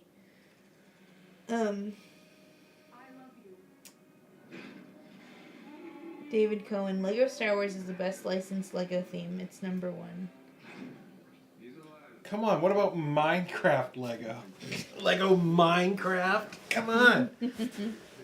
It's not the same thing. Don't even. Peter says Lego Star Wars also beats Star Wars Battlefront 2. Vader is in it. And then Peter said, honestly, for some kids, a camp is traumatizing. Homesickness because they're not ready for it yet. Yeah, this was not a sleepaway camp. This was like literally, it was like the building we were in used to be my brother's middle school, and then it closed down when he finished 6th grade. So it was just in town. I've never worked at a sleepaway camp or any overnight camp, but I didn't like going to camp when I was a kid. But it was mostly because I didn't really know any of the other kids, and I was a little shy. Can I just say, I absolutely loved going to summer camp. Mm-hmm. I did it multiple times when I was a kid. It was awesome. Yeah. I went to Boy Scout camp 3 times. Mm-hmm. I went to Mormon summer camp 3 times. So much fun. It was a blast. Aww. Mormon summer camp was awesome. Mm-hmm. Like, my sister left a church recently, and she's like, she had like bad experiences in the church, and I did too. I had bad experiences. Yeah. But I also had freaking great experiences, like going to Mormon summer camp. It was awesome. I went 3 times. It was fabulous every time. Mm-hmm. Okay, let's see. Burnsy said, yeah, I think it had that effect on a lot of people. David Cohen, the 2022 Lego Star Wars ATTE. What? Lego Star Wars ATTE, what does that mean? David, I don't know what you're trying to say. I don't know what ATTE I'm is. sorry, I don't know what you're trying to say. But Scratch OS, didn't Daniel Radcliffe make a movie about having guns for hands? Yes, Guns Akimbo. I have not seen it, but I've seen the meme of him, like, it doesn't look like it's a guy who has them surgically attached to his hands. But yeah, I've seen the meme of him, like, in his pajamas in the streets like that. Daniel Radcliffe is like, besides Harry Potter, he's just really weird. I love he's like that. A weirdo. Well, because he's got enough money to just do projects he thinks are fun. Yeah. And I love that about him. I feel like I want to be friends with him. Not just because he's Harry Potter. He just seems like an interesting guy. And did you know what he did? Where anytime he, like, went out in public, he would wear the same t-shirt just to, like, screw up the paparazzi. Because they wouldn't be able to, like, take pictures of him, or, like, they wouldn't be able to, like, post them. I don't remember exactly what it was, but, he did it because he knew the paparazzi wouldn't be able to, like, post pictures of him if he's wearing the same shirt in every picture or something. That's weird. But no, it's genius. I love it. I really want to see Swiss Army Man. Have you heard that? Paul Dano. Yeah. Yeah. Speaking of the return from last night's. Peter. I was a big fan of Paul Dano after Little Miss Sunshine. Yes. I liked his performance. And, That's such a good movie. We should watch that sometime soon. Yeah, it's probably pretty cringe now. Mm. That movie gave me really confused feelings about Steve Carell. Like, I was like, damn, he's pretty handsome in this. Steve Carell, I've always imagined, like, Steve Carell would make an excellent villain in a movie. Mm-hmm. Like, in fact, I wrote like I wrote probably 50 pages of a script for a movie with him. I was thinking of him as the villain. That's awesome. Yeah, and I was thinking it was weird because like the image I had in my head was Steve Carell, but like as a frail old man looking like kind of like the Emperor in Mulan. Yeah. Which I thought was kind of a cool idea, like a cool juxtaposition. Yeah, he's kind of played a bad guy. I can't remember. What's the movie he was in? I saw the documentary about it. He was in a movie where he played this guy that he was like a wrestling coach or something, and he ended up shooting one of his wrestlers, and Fox something, right? Foxcatcher or whatever. I saw the documentary about it, but he played a bad guy, and he was like a frail old man. Yes, Bernsey, he was Gru in what's it called? Despicable Me with the yellow Tic Tac people, aka the Minions. Oh yeah. Peter, I come from a part of the country where the church is very much Catholic. I sat on my knees on wood a lot. I think that faith believing in a higher thing is great, but when it comes to institutionalized in a religion, it usually goes wrong, but there also are many great Christians. Yeah, I didn't grow up religious, but my mom grew up like wicked Irish Catholic, but like my grandmother was like, she actually wrote a letter to the Pope at the time being like, maybe we should reconsider this like no birth control thing because I've got 5 kids and that's too many. Yeah. But yeah, no. I'm not religious, but my philosophy on it is if that's what gets you through life, then that's awesome. Just don't impede on other people's rights to live. That's what I say. Marcus, I hate to run, but I'm going to take my uncultured self and go play some Final Fantasy VII Remake Intergrade. Y'all take care. You enjoy that, Marcus. Enjoy it. You are cultured. Don't let him bully you. I'm a jerk. I don't know if you guys He's so know mean. Enjoy, Marcus. I hope you have a great time. I've never played Final Fantasy. I will play some more StarCraft 2 later. Yeah, I've never played Final Fantasy either. But I feel like I would probably like it.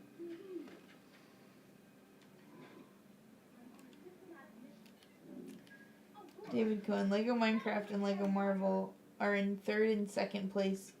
Also, the ATTE was a huge tank like Walker the clones used during the Battle of Geonosis in Attack of the Clones. Yep. It was able to climb on cliffs. Okay, I will look this up. I already know what it looks like in my head.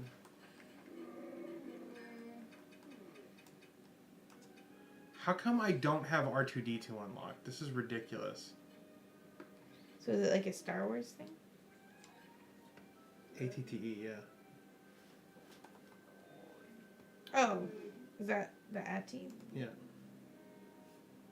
Oh. Okay, sorry. We didn't know what you were talking about. We were just missing a hyphen. We would have known. I don't know if I might have known if there was a hyphen. Because you said it earlier. Well, there's an AT-AT, and there's an AT-ST, and there's an AT-TE. Okay. I didn't connect the tissue there. Bernsey says Star Wars has Chicken Robot and Camel Robot. Yes. And Beetle Robot, which is what that one kind of looks like. Okay. AT-TE.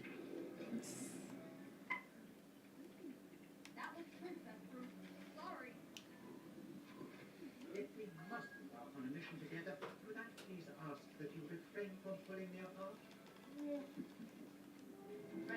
You know who can do a real good Chewbacca is my father. Really? Next time you see him, I'll make him do one for you. My dad is really hit or miss with his impressions, but Chewbacca is probably his best. It's almost like just become a joke with him where like he'll do like an impression that he knows I think is really bad and he'll do it just to like annoy me. like a true father would. That's a dad thing to do. Yeah.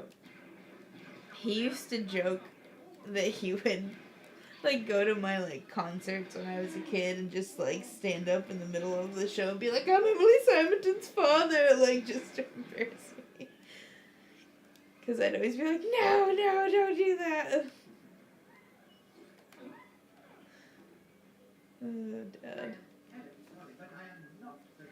You know what was really cute was when we went down to visit my dad's and Gardner was taking him around trying to help him buy a sound bar for their TV. Yeah, that was fun. That was fun. It was really We should go cute. down in like March or something Yeah, that would be fun. if we had money. Yeah. Peter Jansen, I don't understand why we got this series of Lego games about Star Wars, Marvel, etc. Why not just straight out Star Wars, Marvel, etc.? I think Wait, what's the question? that's like why are there Lego versions of these games instead of just regular versions of the games? I think it all brings back to synergy because it helps two different companies out, right? Yeah. Helps Lego, helps Star Wars and Marvel and Harry Potter and all that kind of stuff. Yep. Because entertainment is really about making money. Yes. My mom taught me that. Bernsey says money and child friendly. Yes. That's another good point. Peter, that would fit a big corporation like Warner Bros. Merchandise, Bernsey says, yeah. One of the few things I remember from my media studies classes in college was when we talked about synergy, the mnemonic we would use to remember it was Harry Potter and Happy Meals. Hmm.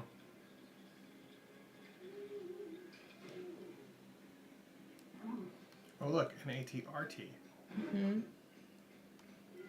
Spaceballs the lunchbox. Yes, Prinsey, exactly. Spaceballs the breakfast cereal. I'm just seeing the part where they're like looking into the camera and then looking back at the film camera and then looking into the camera to be like, oh, people are watching this movie and it's not even done yet.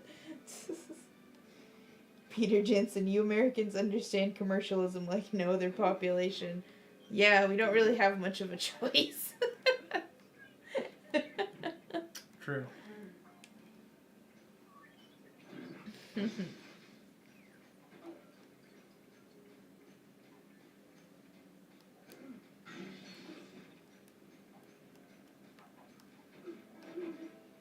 Yeah, I just assume the reason behind anything that I see is we'll make money off of that. Yeah, pretty much.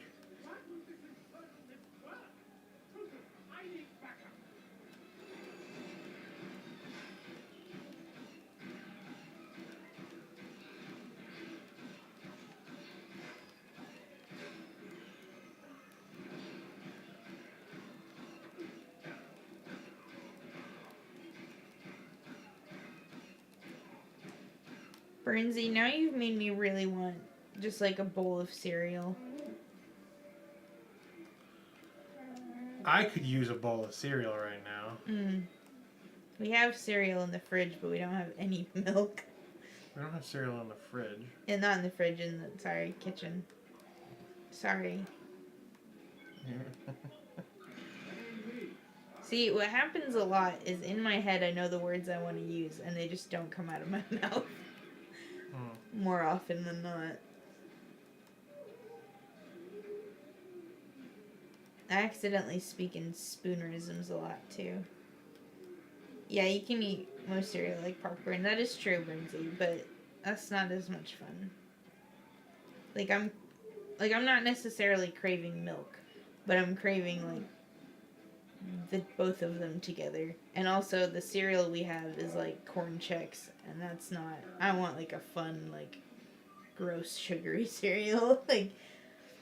We were buying Count Chocula in October, and I would love a bowl of that right now. Reese's Count Puffs. Chocula. Reese's Puffs. That's what I want. That's my favorite.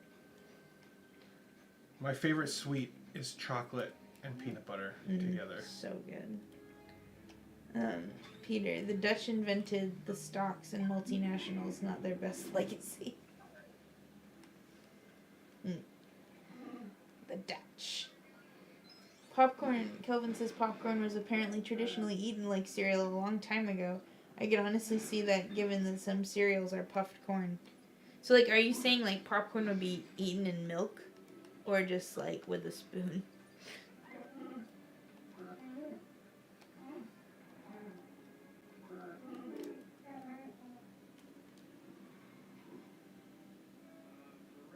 I feel like if you ate popcorn in milk, yeah, so then wouldn't it, like, disintegrate or melt or whatever, and it would just be kernels in a bowl of milk? I don't know. I love popcorn, though. That's, like, probably my favorite snack. Love popcorn. Peter, the Dutch were the world empire in the 17th century, like the USA is now. And the UK was in the 19th and early 20th century. The windmills were like the steam engine later. It gave them the world power. Yeah, I bet.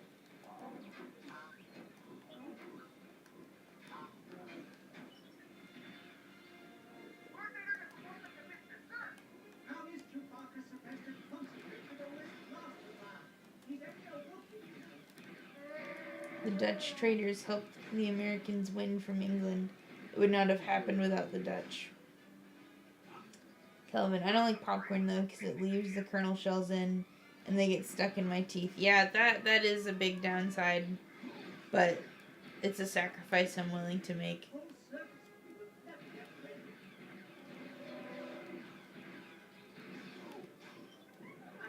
Well, Peter, thank you for giving us our freedom. My brother was reading up on the genealogy of our family, and he said that we had some ancestors that fought in the Revolutionary War. Nice. And we also had some ancestors in the homeland in Scotland that either fought with or against William Wallace. I don't remember which. That's quite the spectrum. Mm-hmm. They were involved in that war, whatever it was. For freedom! I've never seen Braveheart. I hear it's horribly inaccurate. I'd imagine. But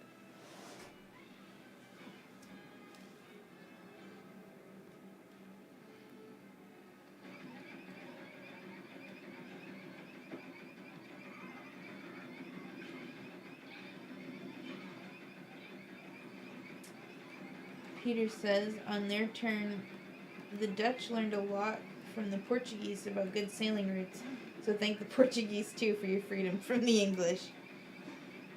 Yeah. Thank you, Portuguese. Portugal. Sorry, Burnsy. Had I known you could have been our neighbor, I would have told my ancestors not to leave. Apparently I am quite English. David says, why isn't there a Minecraft Lego game? That would be redundant.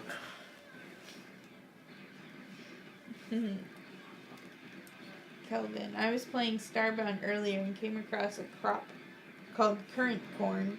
It was raining, so I had to throw it away. It wasn't old, but water and metal makes rust, and I don't like rust in my kernels. Burnsy, it's okay. You're all speaking English at the end of the day. Hello.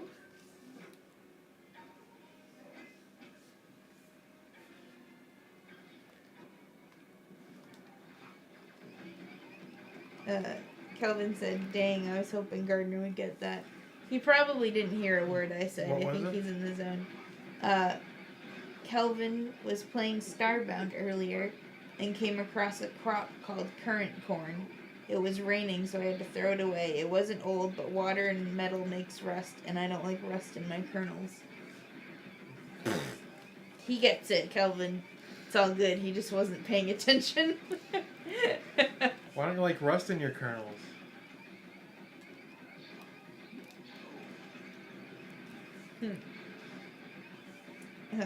Yeah, that makes sense why I didn't get it, Bernsey. Thank you for clarifying. It's a Linux joke. Peter said there's no Minecraft Lego game because the gameplay would be 100% the same as in Minecraft, so what is the point of a Minecraft Lego game? You Didn't know? I say that? It would be Yes. redundant. Yeah.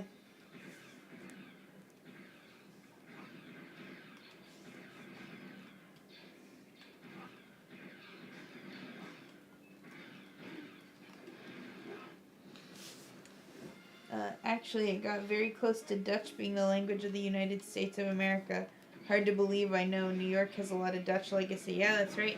That makes me think of Sleepy Hollow. You know, Ichabod Crane and all that shit. Isn't he in like the new Dutch area? Pretty much like what are they? Katrina von Tassel and Brom Bones and all that shit. Kelvin, it wouldn't be exactly the same. Legos can only stick top and bottom, while Minecraft can stick blocks to the side. Also, Lego blocks aren't all perfect squares. Peter, I am fine with Rust in the kernel for multi-threaded tasks. Please not for single-threaded tasks. Kelvin, I'm honestly indifferent about Rust and Linux. I just wanted to make the fun. All of this is like right here. Right here. Is Rust slower for single-threaded tasks? I don't know. David Space I feel like calls it's. the coffee. I've read that Rust is safer to use. That is why your friends are made to suffer. But I can help them. I have the force.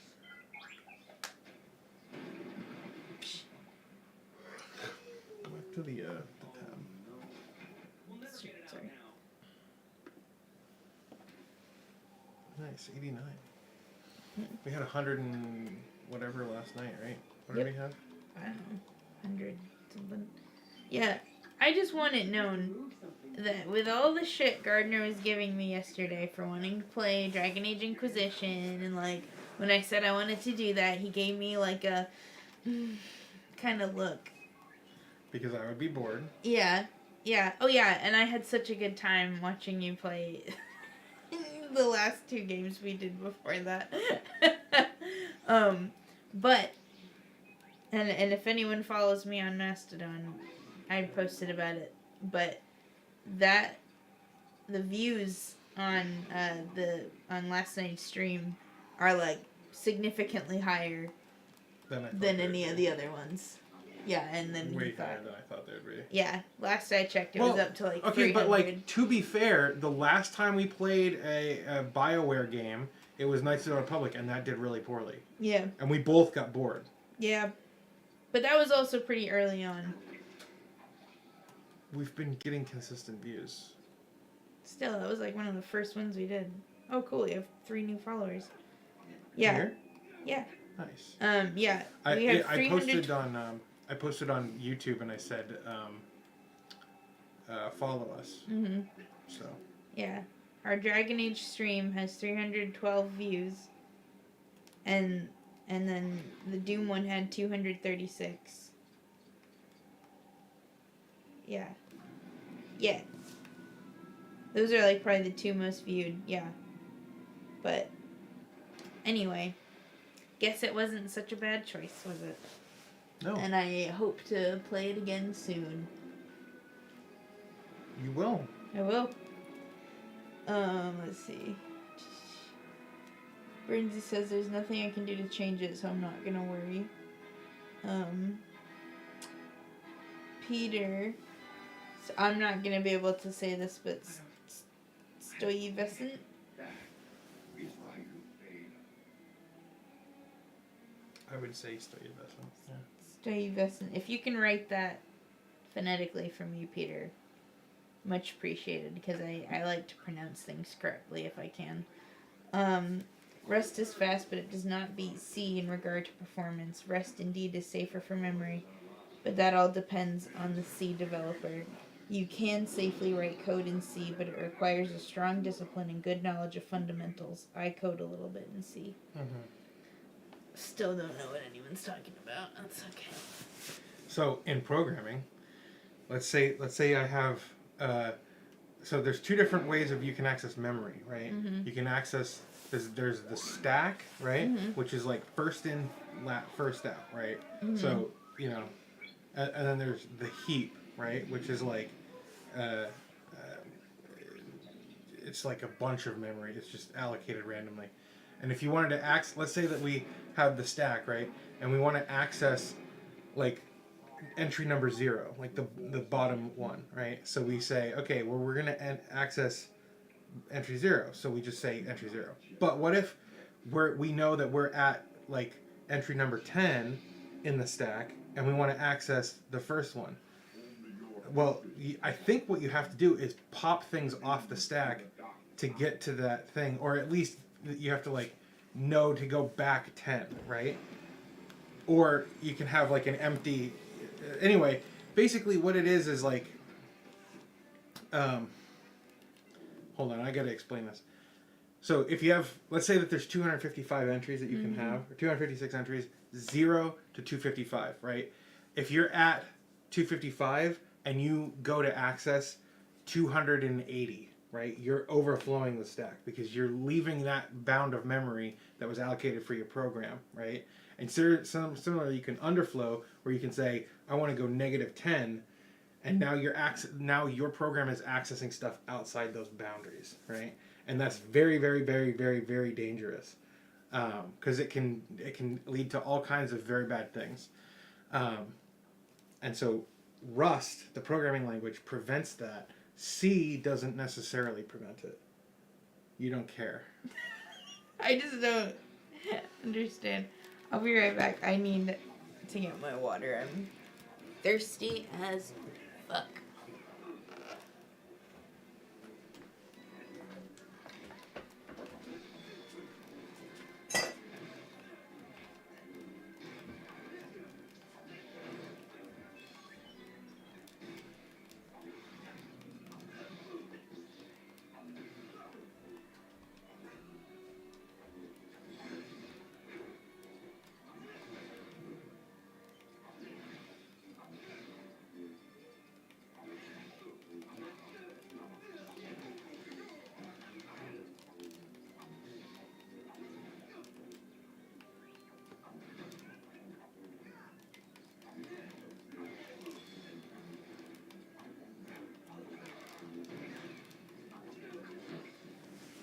Defeated, guys. I defeated Darth Vader.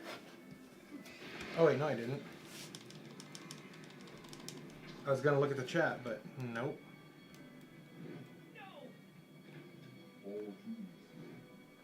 True gamers stay hydrated. You know it, Bernsey. Thanks for the follow, Kelvin.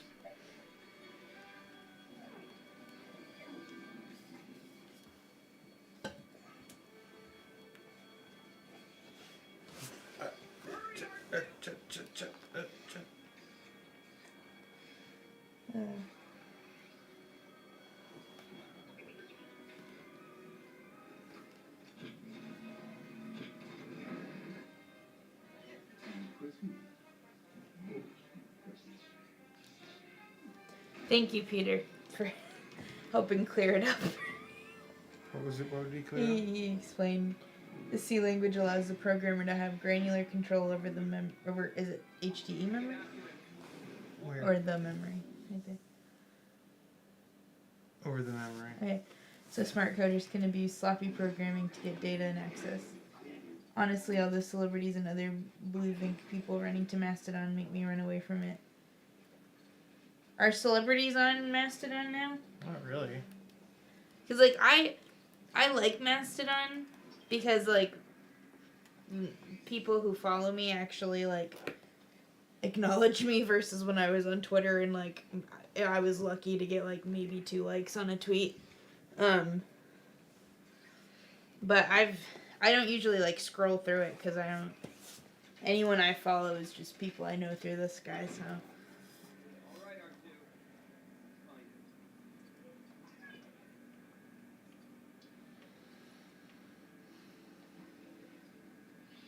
I don't know what blue Vink is though. Is that just like a Like different the way, check mark. like Twitter? I would imagine it's like the blue check marks.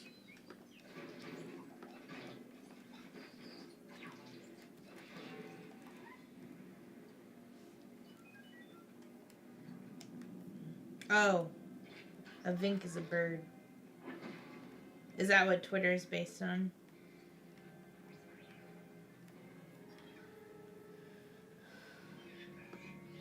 Yogurt in the Spaceball movie creeped me out.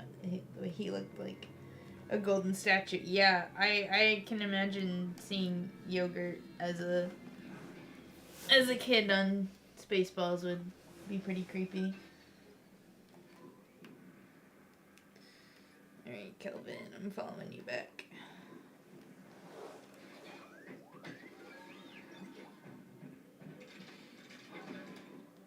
Thanks, R2.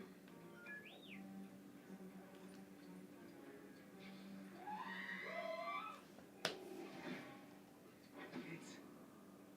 quiet.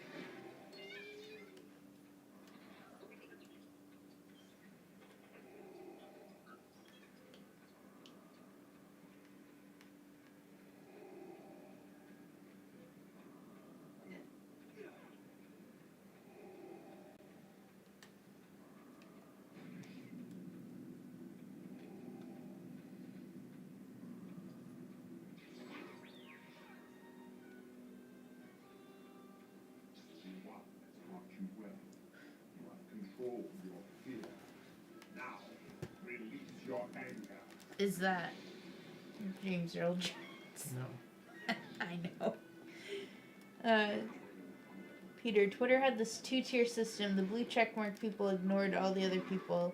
That does not honor fundamental principle of the internet. Everyone is equal and it is about what you say, not who you are. Yeah, I had a few... I would disagree with that. But sorry, go ahead. No, it's fine. I had a few interactions with some verified, like, actors and comedians and stuff. So I don't know. Like Chris Maloney from Law and Order SVU and what's that summer camp movie?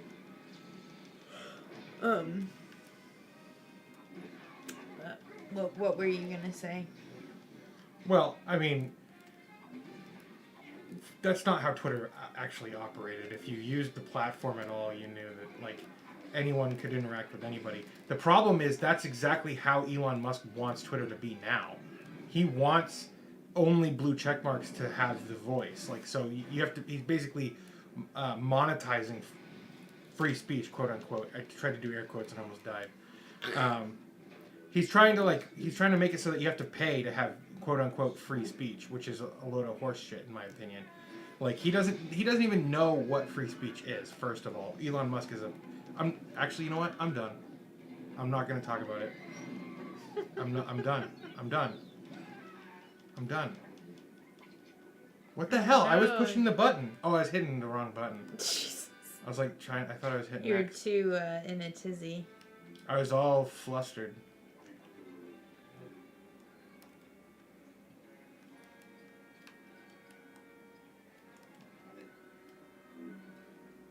Must remember what Yoda taught me. No anger, no fear. Come on, R2. Let's get after it.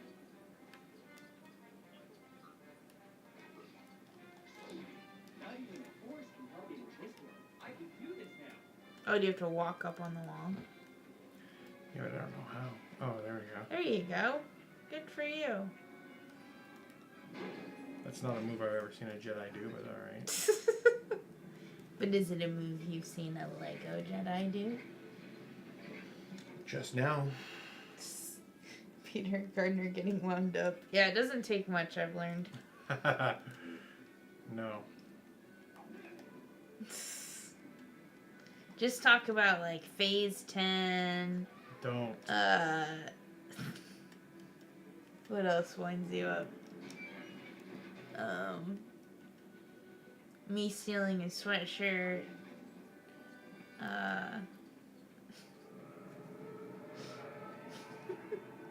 the principle of the matter, okay?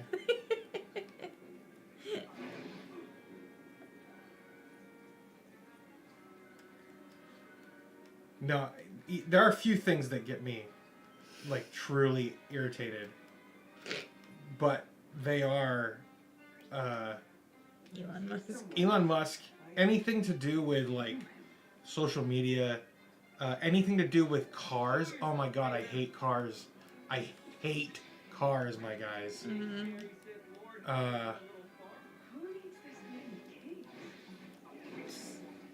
Just tell Gardner why Chrome is superior to Firefox. That'll get him wound up for sure. No, Yeah. it won't.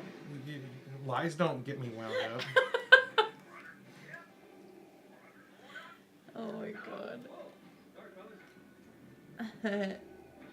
Bernsey says James Cameron. James Cameron, yeah. Good call. Yeah, that's a good callback. Yeah. Oh, that's awesome, Bernsey. Oh my god. That was a really good callback. Peter, I dislike Cars too. I liked Top Gear though. And then Bernsey, sorry G-Man, I really like Cars. I can still be don't friends, look. though. Look, I like racing games. I like cars in general, but our society is absolutely addicted to cars in the most obscene way. And it's literally cars are subsidized because they are not profitable. Oil is subsidized because it's not profitable, and then everybody is like, oh well, it's cars are freedom, dude. You gotta have cars. Cars are how you have freedom. But it's like cars are literally destroying the planet, destroying the economy, destroying roadways are destroying the environment. It's like we need to have, and they've also like destroyed public infrastructure. So it's like all of it needs to, cars need to just go away. Like, I'm sorry, but they need to be gone. When you were talking about shit getting subsidized, Bernsey said maybe in America where everything is huge. What do you mean? I don't know. It was early on in your rant. Cars are subsidized in most countries where they're manufactured because they're not profitable. Mm-hmm. Like, Peter says Luke Smith had a great video about the problem of cars. He nailed it, and I completely agree with him. Much waste of time and pollution just because people became a slave of cars. mm-hmm. Oh, and then Bernsey says, I mean, the cars are huge and inefficient. Right. But like car manufacturing isn't like, unless you're selling like Bugattis or something, like they're not efficient. Like they're not profitable. And so like GM is completely subsidized by the government, and many other companies are too. I love it when you look at me like over the top of your glasses. Like to really prove a point, whereas like if I do that I definitely can't see. Peter said, then again, Luke Smith also banned viewers because they used the word bloat. Is he like a big guy, I'm guessing? Luke Smith. Don't get me started on Luke Smith. Wow, that's another person to get him wound up. Is he only on Odyssey now? I'm just curious.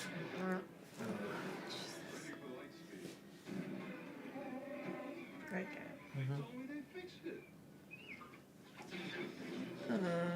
Peter Jansen, in Germany, the car companies get a lot of subsidy for cars, though it is forbidden by the European Union. The car companies have a lot of power over the politicians. Mm-hmm. Bernsey says Luke Smith, Mr. Don't Do XYZ, then does it all himself. Yeah.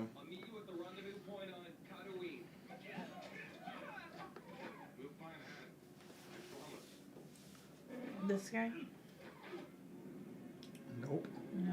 There's a lot of people. I just googled Luke Smith YouTube. This guy? No, go back. That guy. This right there. guy, okay. Linux. Oh, okay. That's why I don't know who he is.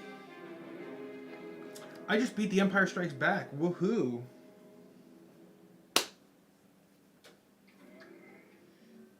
Sorry. He fell off hard once he got big. That's what Bernsey says. Don't they all? I'm just waiting for this guy to get a big head. Just kidding. Already enormous. It is. How big was your head? It was like 15 inches when you were born? Yeah, I had a 15-inch head and a 15-inch body. Like, 15-inch chest. yeah. I think we've been going for about 2 hours, haven't we? Huh. It's 9:30. Yeah. Yeah, we've gone for 2 hours and 14 minutes. Are you losing steam? Oh yeah, I am over it. I'm so tired right now. I feel good, but I took a nap earlier. Bernsey says, hey, it's not about the size of your head, it's how you use it. That's a good point. Luke Smith introduced the tiling window managers and not using GUIs when you don't need to. That is a good thing. I don't know what any of that meant, Peter. I'm sorry. So sorry. Yeah, Gardner was... that was like one of the first things your mom told me, was that you were like a big baby. And then she had 4 more after. I was the biggest. Yeah. I was 10 pounds 6 ounces. Mm-hmm. I had a 15-inch head, 15-inch chest, and I was 21 inches long. I thought you were 22 inches long. Was I 22? I think so. Yeah, you saw my birth certificate the other day. Yeah. My birth, whatever it is. 22 inches long. I was huge. Yeah, I think I was 6'9". I'm also huge. Yeah. Now. I'm very, very big. I'm a big dude. I got big old boy. muscles. Look at these muscles. I know, he's got like natural muscles. Yeah. If he like got into weights, he would be jacked in no time. Yeah. I'm an exomorph. Or an endomorph? Yeah. But like, I'm also like, lazy. You like to eat. I do like to eat. Who doesn't? And that's fair. I love to eat. Yeah. Big baby. Peter, I weighed a lot less than Gardner when I was a baby, and I became much taller. Oh. And you're like weirdly tall compared to your siblings. Yes. Like your sister is about the same height as me, not much taller, and I'm almost a full foot shorter than you. Yeah. I'm very tall. None of your brothers are as tall as you. No. Ephraim's close, but not really. Yeah. No, I'm quite tall. I like being tall. I like being the tallest guy in the room. Yeah, that must be why you and my dad get along so well, because my dad's like maybe an inch shorter than you. Yeah. And he's like the short one of him and his brothers. Yeah. Well, Bernsey, people say me and my brother look alike, but neither of us see it. I'd weigh in, but I don't know what you or your brother look like. yeah. But I've been told that I look more like my stepbrother than my real brother. Like people would see. People think that your stepdad is your dad, too. Yeah. That's like a fun game. I'll show people a picture of like my dad's and me, and I'll be like, which one is my biological father? And they always pick my stepdad. Gardner's not the tallest with me in the room. Yeah, you're like wicked tall, Peter, right? Like 6'9" or some shit. Ethan got me Hades. Oh, how nice. Thanks, Dude, buddy. Hades is such a fun game. We should have them over and play a game together. Yeah, that'd be cool. Peter, I would like to be less tall, less problems with furniture, beds, my back. Yeah, that is fair. But you're in a real good spot to get stuff on top shelves and shit. So, take what you can get. Oh, I had some serious back problems for some time. I got rid of it with exercise. Yeah. Yeah, I know of a British comedian, David Mitchell Bernsey. But he had wicked back problems, and he's not even that tall, but he just started walking for like an hour a day, and it helped, but he also lost like 100 pounds or something. Bernsey, the only quirk about our family is we get birthmarks from our mom's side, My bro and me got bad ones, and my mom got one heart-shaped on her wrist. Oh, I have 2 birthmarks. And I've got one on the back of my leg, Oh yeah. and then I've got one on my shoulder that looks kind of like Kentucky. Just to bring it on back to Kentucky.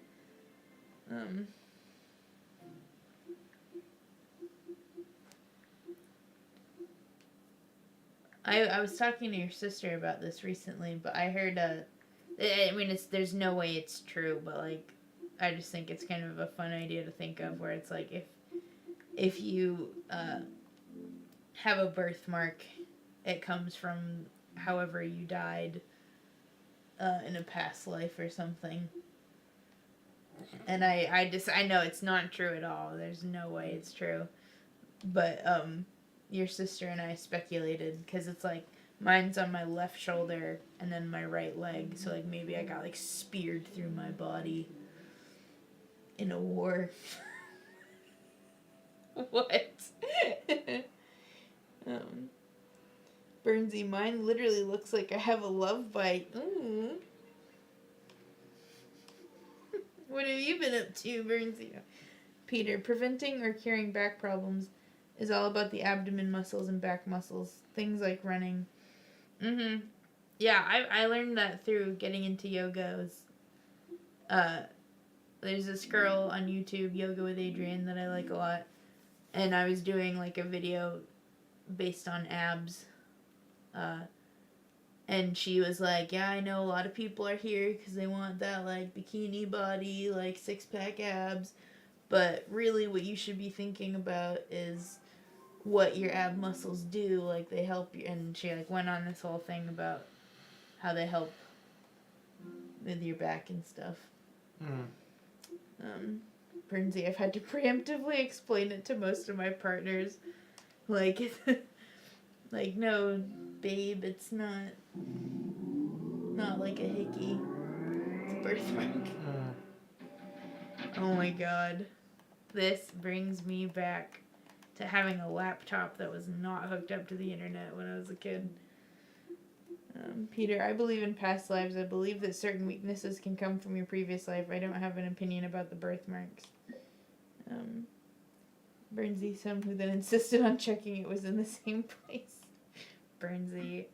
Yeah, Peter, I'm not gonna say that I like steadfastly believe in past lives, but I think it's like super fun.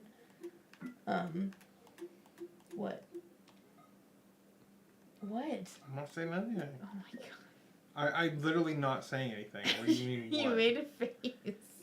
No, I'm not making a face. No, I think I have a theory that in a past life I was involved. I died in like a shipwreck or something. Because I remember looking up pictures of like the Titanic and like other ships that have sunk, like seeing like pictures of them underwater, and they give me so much anxiety and like put so much pressure on my chest. And like it seems like really stupid to like just see a picture of a sunken ship, or like even like I saw a picture of a sunken plane. Like anything that's underwater that shouldn't be like like just a picture that freaks me out. So who knows? Have you heard those stories about like kids that like know about like their like past lives and like, oh, you know, I'm a pilot, my name is Frank, and this and that and whatever, and they know all these details, and then they'll like contact the person's like wife, and they'll be like, oh my god, how did you know about Frank? He was a pilot who died, blah. I just think it's fun to think about. Peter, I could play the piano without learning it. Seems like I did that before I got born. But seriously, I have got a memory of before I got born.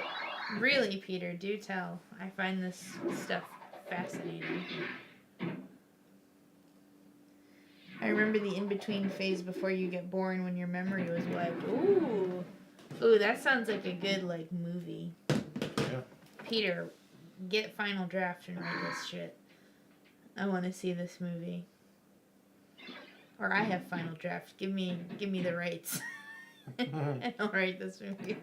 Emily, I have to say, is a terrific writer. So if you. you're, oh my god, I'm sucking right now. Well, you probably haven't played this game in like 20 I years. played it last night and scored 3 million points. Oh, okay. Sorry. Jesus Christ. What the? Going right down into the drain. Oh, God.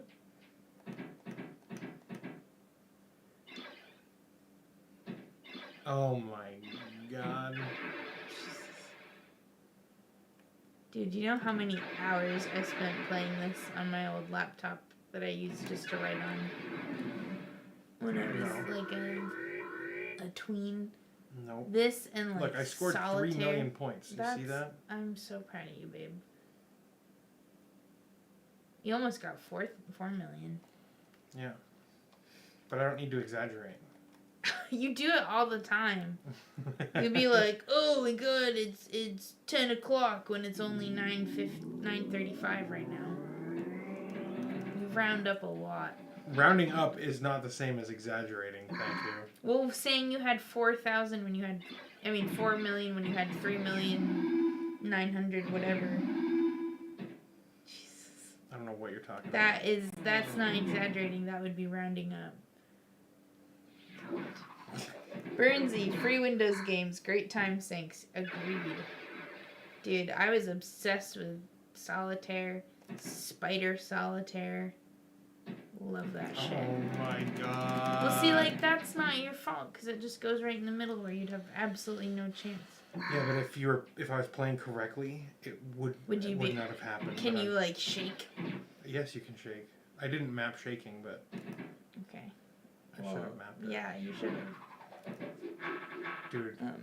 Peter, I enjoyed a good pinball game for back then. With theme park theming. It was popular in the 90s. I really want a pinball game for my Steam Deck. Mm-hmm. What would you recommend, guys? Burnsy also says, I enjoyed Hover for Windows 95. Oh, Hover, dude. Never played that because that was the year I was born. Windows 95 was the year you 1995. Everyone knew what I meant.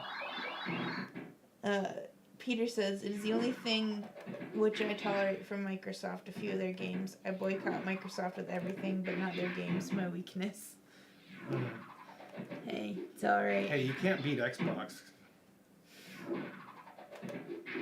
There we go. Look at that. Now I'm actually getting somewhere. 331,000. Kevin Shadewing says, Hover, Tyrion, Fury 3, and Jazz Jackrabbit Fury, were my dude. Windows 95 jam. Oh, and Ski Free. Ski Free, yeah.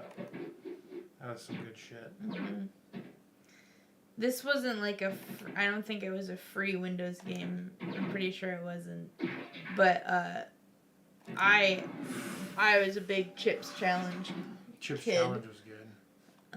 I have it on my Steam Deck if anyone ever wants to watch me play it on one of these. I wasn't very good at it, but I would skip around a lot.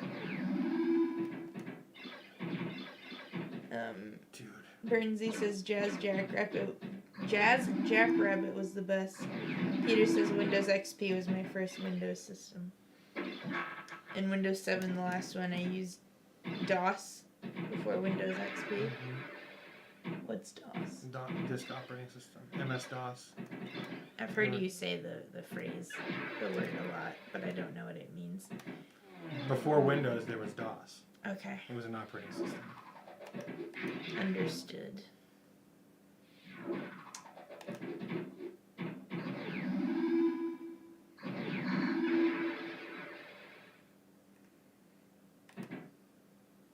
I feel like I'm doing alright here. Don't get too cocky. Shit! Peter says, the Lost Vikings were my jam. I also played a lot of Keen, and I played Super Plugs. I don't know any of these games. These are all early PC games. Yeah. The Lost Vikings, I never got to play because it didn't work on my PC. Oh. Did a lot of this happen before I was born in Windows Yes. in Windows 95? And DOS, yeah. DOS was literally before you were born, man. Kelvin says, I loved playing Jazz Jackrabbit 2 and Diablo 2 on Open Pandora. And then Peter says, Jackrabbit came too late for me. I don't know why I'm having such a tough time reading Jazz Jackrabbit. Jazz Jackrabbit. Fuck.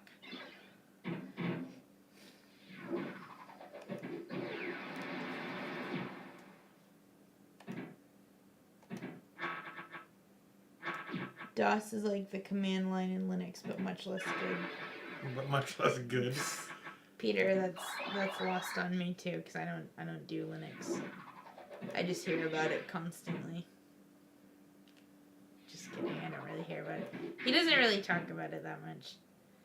Well, because I know you're not interested in it. Yeah, appreciate it.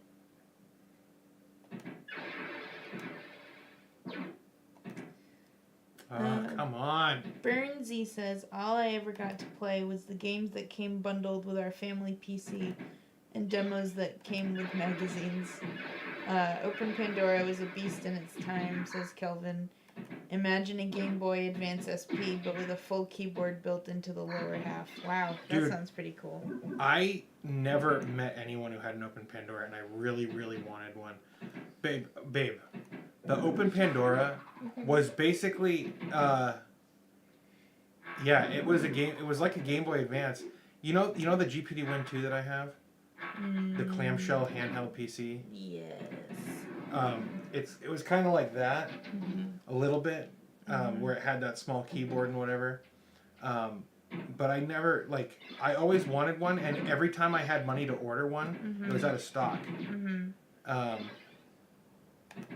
And I'm not kidding. When I worked at that call center, and this was like 2005, I was like obsessed with getting one, and I could never find one for sale because they were always out of stock. And they were made in like limited quantities by like hobbyists, and I really, really wanted one so bad. Poor Gardner. Peter says Emily is so young. Thank you for saying that, because I feel old as fuck these days. Mostly just because both of my parents went gray prematurely, and I can't run my hand through my hair without pulling up more gray hairs. But yeah, I'm gonna be 28 in May. True. Which is wild to me. I'm gonna be 35 in November. Old man. Kelvin says OP's gamepad desk. Oh my god, I can't read. OP's gamepad desktop integration was beautiful. GPD Win never came close to that level of usability. No, it didn't. Oh god, why can't I read? Jesus. Peter, how has Gardner not interested Emily yet in Linux a riddle? Well, it's because, and we touched on this in a previous live stream, I just don't give a shit. She doesn't care about computers whatsoever. I like being able to write on a computer. I like I'm more of a Microsoft Word person than a what do I... You have to hit start new game here. Okay. Than like Google Docs or whatever. So I don't know. Do I use buttons? These are the bumpers, and hold A to start. So hold A or X, yeah. There you go. Okay. And that's all I have to do. Yeah, and then you get the bumpers there. Yep. Yes.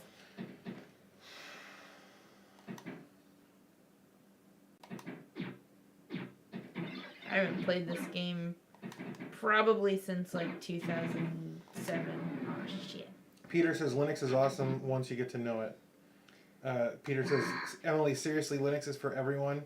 It is especially great for two groups of users, the noobs and the expertise level, and the expert level users. In between users are stuck to Windows much more. Yeah, I don't know. I'm kind of like an old dog that doesn't want to learn new tricks, but maybe someday.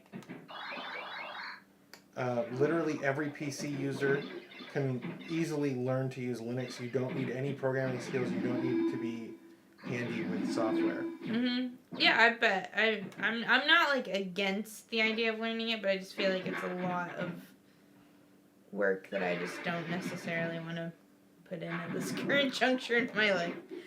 Peter asked, how did the two of you get to know each other? Well, I'm gonna turn the volume down. I was, I kind of, the long version is that I always wanted to have a boyfriend, and it was like the only boyfriend I had in high school was like a guy that I knew liked me, and I fooled myself into thinking that I liked him back, but it was just like, oh, a boy's giving me attention. But anyway, so I always thought I would like just meet a guy and just charm him on that alone, and then that didn't work, so I was like, well, I guess I'll try dating apps.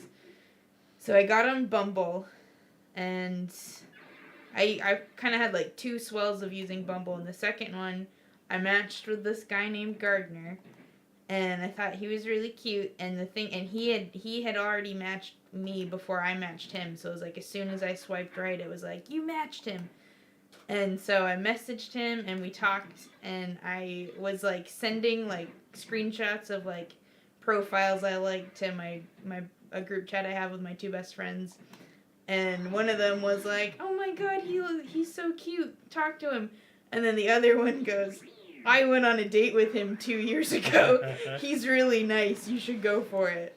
So we like talked all night, and then we went on a date like 2 days later, and then I had really bad. I liked him so much that I had such bad anxiety that I tried to like sabotage it and call it off. But she did a really great job of sabotaging it. I know. Oh my god, bad enough that he ended up dating someone else, and I was like the most heartbroken I've ever been in my life. Like I'm pretty sure I lost like 20 pounds because I couldn't eat. But anyway, it all worked out because we got back together in the fall of 2021.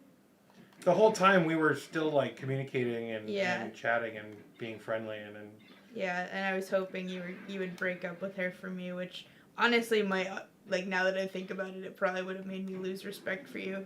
So I'm glad you didn't. But you guys broke up not because of me.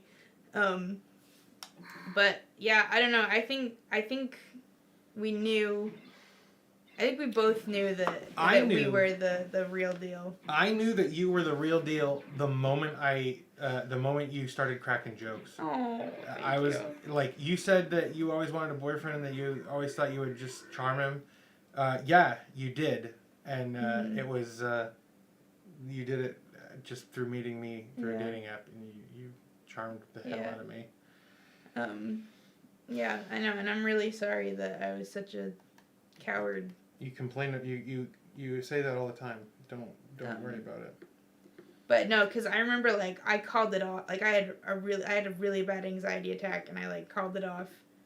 And then, like we were kind of talking a little, and I just remember it was like there were 3 days where I was like, I feel like absolute shit. He's so nice. Why did I do that? I'm so stupid.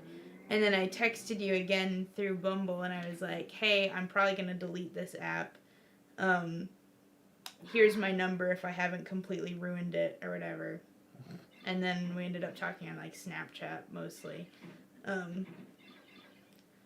But, yeah, so we, like, went on one date in, I think it was November 23rd, 2020.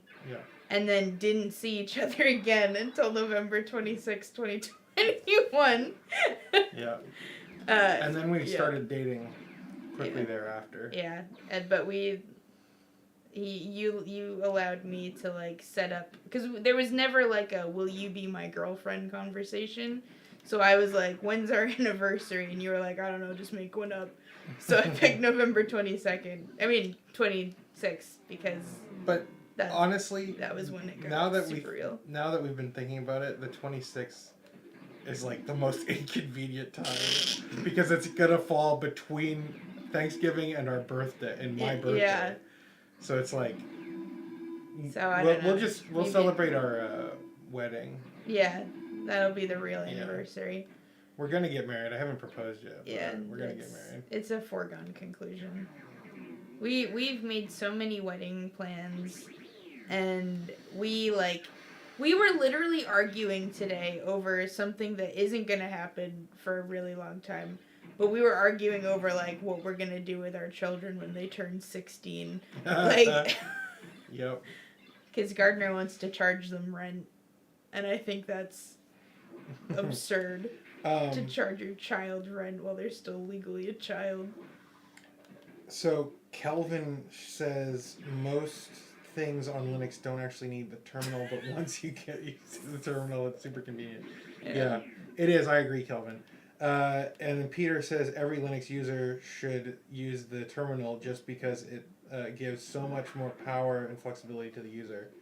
And then Peter says, I think that I remember Emily having played Minecraft with Gardner before 2021, something like that. No, that was an ex of mine. Didn't you play like Oregon Trail with Oregon someone Trail and someone with else was Abby, like, was yeah. that Emily? And you were like, No, no. that was Abby. That was Abigail. That was before you, honey. Yep. Yeah, I figured. Yeah. I actually deleted that video off my channel. Oh, 'cause did it's you? pretty cringe, yeah. Oh no. Yep. Awkward.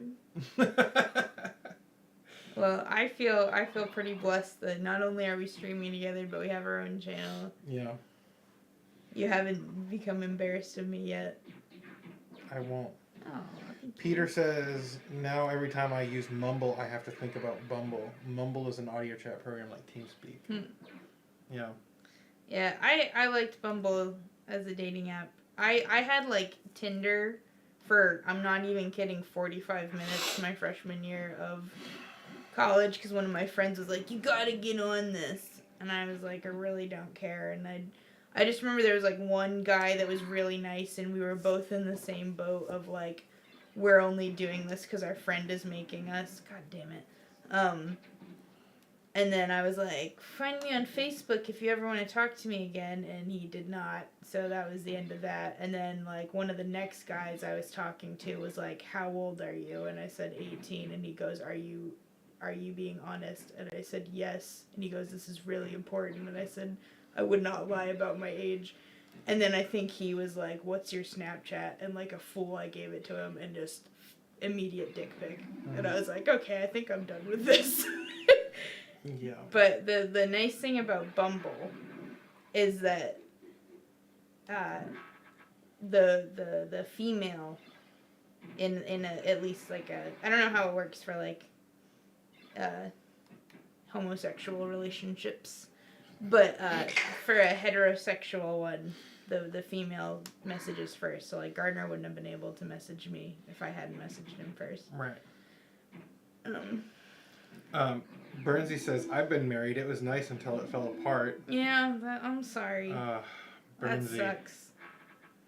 I'm sorry, my dude. You are wonderful. Peter says, I am with Emily. Don't charge rent until the kids are 21. What? Thanks. Are you insane? Thank you, Peter. No. Thank No. you. And then Well, kicked you them out were even and- saying like maybe even 14 once they get No, a job. that's not what and I I'm like, said. you can't get That's a not what I freaking- said. Yes, That's it not what I was. said. I Yes, said, it was. no. What I said was, I don't care how young they are. Once they have a job, they're paying rent.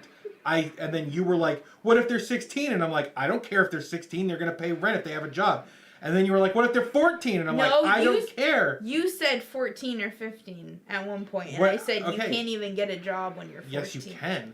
I had a job. You had a job working And- for your grandparents. And when I worked at McDonald's, I was 18 and there were 14-year-old kids working at McDonald's. Okay, well, whatever. You can get a job. It's absolutely possible to get a job when you're 14. And if you have a job, guess what? You're gonna be paying rent. I think you should, because I was talking to your sister about this today. Oh my god. Of And course. she said, if you're gonna make them pay for anything, make them pay for like help them pay the car insurance or something. Not No. like make them pay to live with us. Car insurance. Or like I was like, I don't know. I feel like if anything, you should take our kids on as like an unpaid intern. Of course I'm gonna do that. Yeah, but don't expect them to pay rent. That's until until they're like in their 20s, if they're still living. Bernsey says, I think rent is poor phrasing. They should contribute to household costs, like food, maybe. Yeah. Guess what? You're gonna that's pay fair. for groceries if you have a job. Okay, that's fair. That's fair. I think one of my best friends did that. She helped pay for groceries. That's fair. Mhm. Rent is wrong, I think. It's not wrong. It absolutely is. When they're 16, when they're still in freaking high school. I wasn't in high school. Okay, well you are you homeschooled yourself and made your own curriculum. So of course you graduated early. You're excited to do school. Who says that's going to be the case with our little ones that don't exist? I don't know. I'm telling you. You were going to be the most difficult co-parent ever.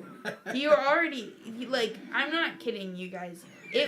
We have 2 names that we've agreed on for babies, and it took us weeks to get there. Maybe even months. It took us a little while. I I wasn't suggested the name Brian, and he had the most visceral reaction. Dude, I have not been taking it seriously. Like the ones that you have come up with have been ones that I'm like, oh, okay, those are okay. Yeah.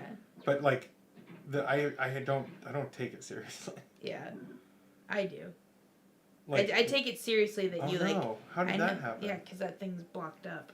How? Oh, right, because you have to open it with the other side. I didn't know that. But yeah,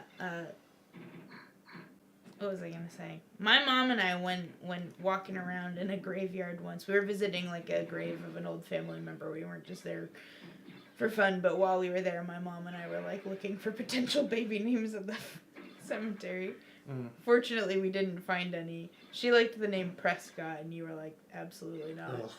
Ugh. Prescott. But dude, I know some people with the last name Prescott, and I'm like, yeah. You know what that just made me think of? It made me think of what I'm pretty sure was the first thing that I joked about when we were first talking that might have made you think okay, I like this girl. Where I asked you is Gardner your real name? I was dumb question. Is that your real name? And you were like, yeah, it's my real name. Because I wasn't sure if you were just going by your last name. Because you're the only Gardner I know. And then I said, were you named after someone? Or were your parents just it would be a good name? And then you told me the whole story. Mm-hmm. Bernsey says, more important than that, though, teach them life skills, cooking, cleaning, DIY, Yes. managing money. Agreed. Yeah, while I'm at it, I'll teach her all those things, too. Shut up. Nice. That's great. Thank you. You got a good score there. Yeah, thanks. I can do things. Just made it seem like I can't do anything. What do you mean? I'm gonna teach her all those things too. Cooking, cleaning, making money, or managing money. Yeah. Yeah, all of those things. I'll be right back. Okay. Anyone else have any advice for future Bryant children? Oh my god.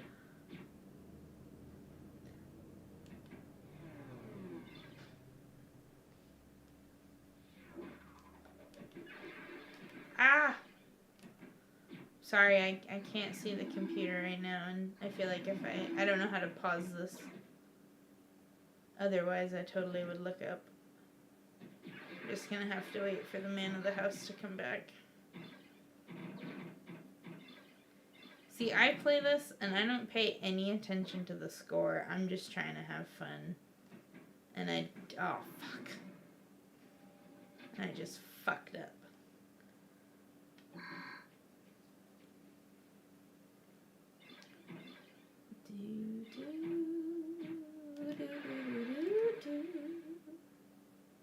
Oh shit, okay. There we go. That was almost bad.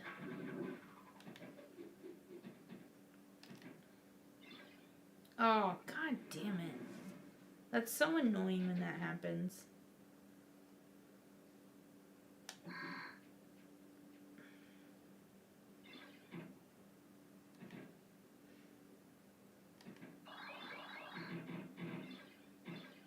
too bad we don't have Puzzle League on Steam, because I would fucking wreck that game. Actually, I'm not. I'm like pretty okay at it. But Gardner thinks I'm good.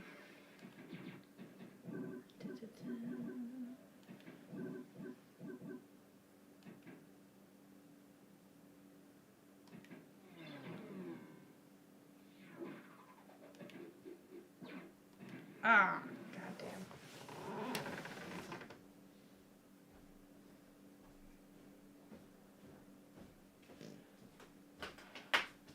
Alright. Catch up. Huh? Catch up. Catch up. Yeah.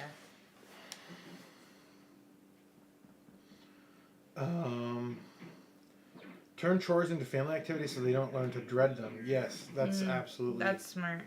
Call me old-fashioned. Kids should spend their time on school and college and spend the remaining time on developing themselves, not doing mindless work.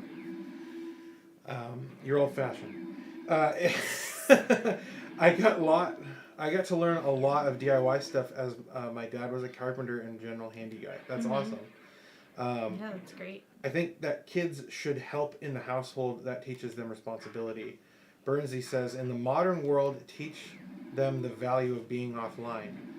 Mm-hmm. Yeah, the problem is I don't know the value of being offline. Yeah, that would be pretty hard for Gardner to have any leg to stand on. Yeah. You're spending too much time on the computer. Look at yourself, Dad. I learned it from you. Yeah. I want to have a YouTube channel. Well, you can't. But, Dad, that's how we make all our money. That's how I make my money. You can't make money online, kid. The whole Foss thing has strong philosophical aspects. Philosophy is not just theorizing. Yes, I agree with that. I would be so disappointed if I had a kid that wasn't interested in computers. I would be. I mean, maybe if I had like a daughter who wasn't interested, I wouldn't be disappointed. But if I had a son, what? Sexist. That's not sexist. That's nature. Girls don't like computers as much as guys do. That's just a fact. Necessarily. It's You a don't? statistic. Okay. Gardner is talking about exaggerating. It's a statistic. He's like, oh, crime doesn't happen in Maine. It doesn't. People don't get murdered in Maine. Yeah, my dad had a student who literally murdered someone and was on an episode of Forensic Files. Yeah. In Maine.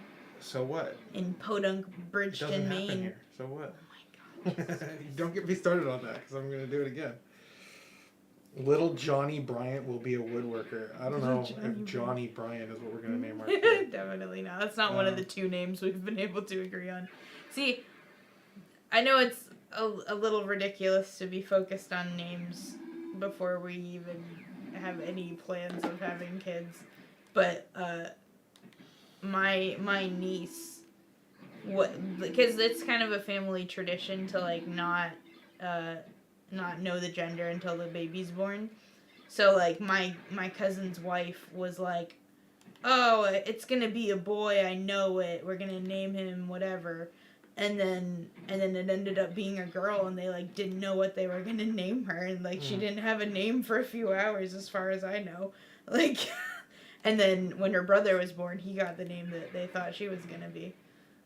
So that's what I just want to have all my bases covered just in case. Yeah. But, you know. Let's see. It's a difficult thing, the internet and children. I like to use computers, so I can't be hypocritical about it, but I do think that you need to aim for balance. Kids need to exercise, learn to play a musical instrument, develop social skills, etc. Yes, I would agree with that, Peter. The thing is, like, I wish that I could raise my kids the way I was raised, like, where, you know... Where there were no rules. No. I mean, in, like, the era that I was raised in. Oh. Because, like, the internet when I was a kid was, like, innocent. Yeah. You know? And, like... It wasn't, like, kids on TikTok, like, dude, doing my kids will until they're 18, I'm not joking and I'm not bending on this, they will not be allowed to have a social media account. 18. Minimum. Unless it's Mastodon. They can get on Mastodon. That's all right. But Facebook, none of their friends will Instagram, be. TikTok, I don't care. I don't care See- about their friends. This is the thing. It's like my kids are going to be raised my way, okay? And they can, if they don't like it, they can Then get the fuck out, okay? Guess who their favorite parent's gonna be? I don't want to be my kid's favorite parent. Dude, my parents tried to be my best friend. Who says that's what I'm gonna do? Look, I don't want a best friend as a parent. When I worked with children, I was a fucking hard ass, Yes. and my kids loved me Yes. because I was also fun at the same time. I'm very fun. I'm extremely fun. Are you not having fun right now? Are you not entertained? Get in the comments. Yeah, but the way you talk about how you're gonna raise our kids, I keep saying your kids, you freaking jerk. The way you keep saying you're gonna raise our kids is like they will fear me. Yeah. And that's not what you want. You want them to respect you, but you don't want them to like be like, Dude, oh my god, I have to walk on eggshells around dad. That's not healthy. I want my kids. Okay, listen. I want my kids. I want our kids Yeah. to when they're under the age of 10, maybe 12, to love and respect me, and then and they're teenagers, I want them to fucking hate me. Yeah, he said that this morning when we were arguing about rent. Yeah. Dude, And 3 million points, Emily. Yeah. That's awesome. Yeah. I want my kids, like when they're young and stupid, to be like, my dad's so cool, he's a YouTuber, he does all this stuff. And then when they're teenagers, realize that I don't put up with bullshit. Okay, well, you can not put up with bullshit and not be scary. I don't want to be scary. Well, that's what you're saying. You want them to hate you. Hate and fear, no. No. Hate and fear are not the same thing. Oh my god. Yeah, but why would they fear you? I don't want them to fear me. You just said you want them. Okay, never mind. Sorry. I said you I did want say you them wanted to them to hate hate you. me. But like, why do you want them to hate you? Because hate builds character. Oh my god. Pray for our future children, please. Wait, we got a ton of comments here. Let's see. I believe very much in telling what to do by showing it, not by telling. Yeah. Mm-hmm.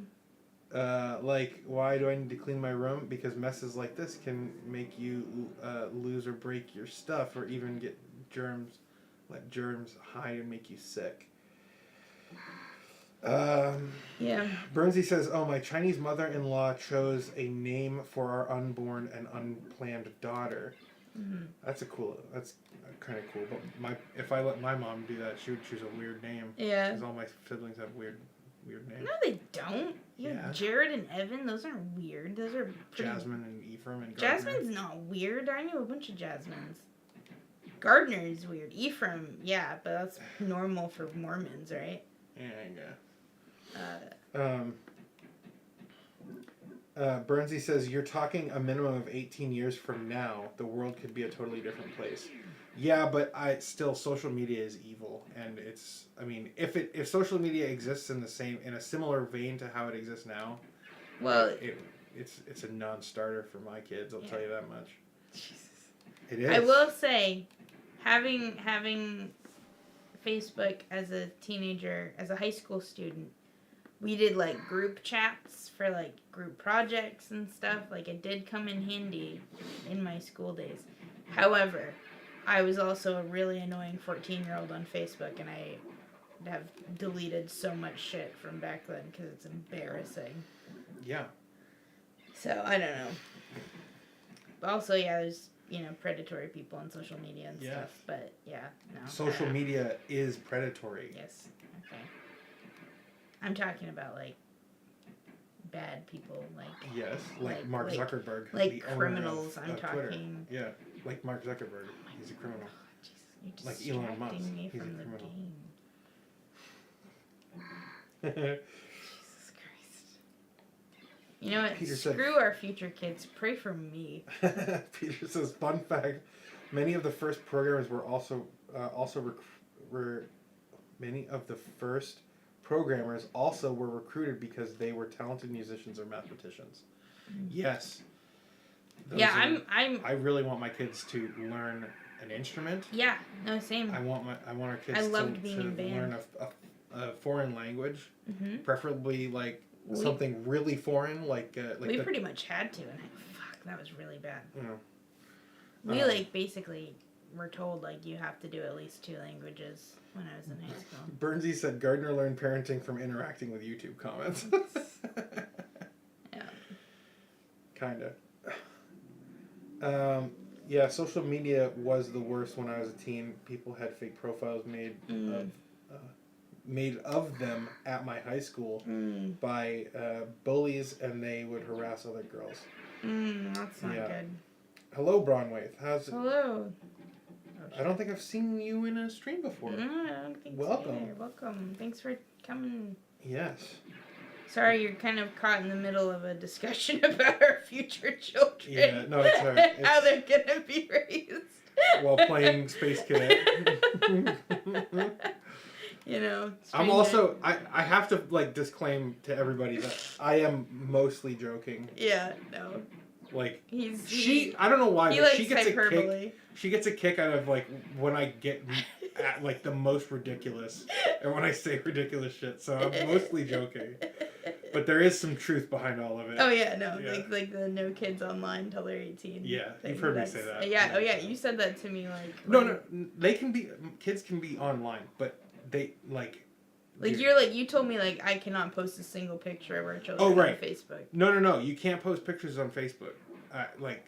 Not even just me holding the baby and you can't even see their face. No. Are you well, fucking... no, when you can't see their face. But the thing is, honey, think about it, right? Mhm. Facebook is building a facial recognition database, right? Yep.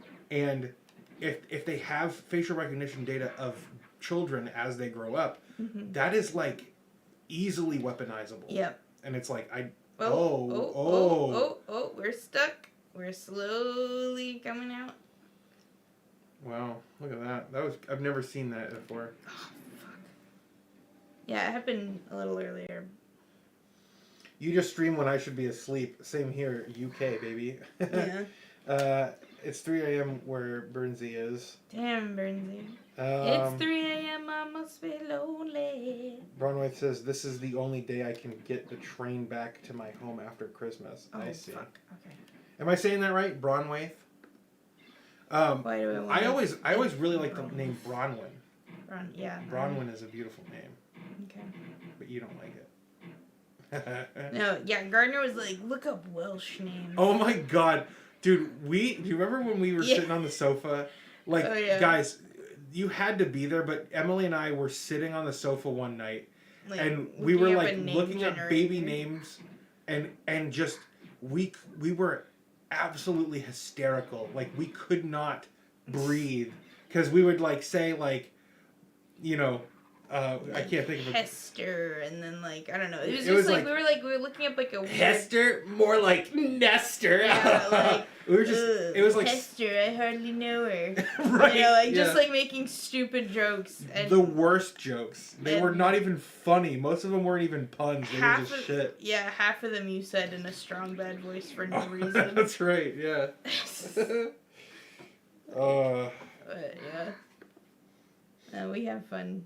But we have agreed on two names, middle and first. Bronwith is a native Welsh speaker. That's cool. Cool. That is really cool. I know I'm 6% Welsh apparently. I'm pretty sure I've seen your comments on my videos before, Bronwith, but I've never seen you in a stream, so that's pretty cool that you're here. Yeah. Thanks for coming. Bryson, what are you asking about this time? Man, I'm getting 1 million notifications on my watch. Yeah, we are going a little late tonight. I got tired of playing, but Emily's having fun over here. I'm in the zone. Dude, I remember playing this while listening to music on my pink MP3 player that I didn't want to be pink, but Damn. You activated the 2 of the things. Oh, cool. Do you know how any of this works? Yeah. Did you know that, like, when you do one of these, watch the lights at the top. Yeah. So when you do the flippers, it moves the lights around. Yeah. And when you activate all God, 3 of them like yeah. that, it like gives you more points. Yeah, no, I know that. Okay. I hadn't seen you do it, so I wasn't sure. Yeah, no, I did it a lot.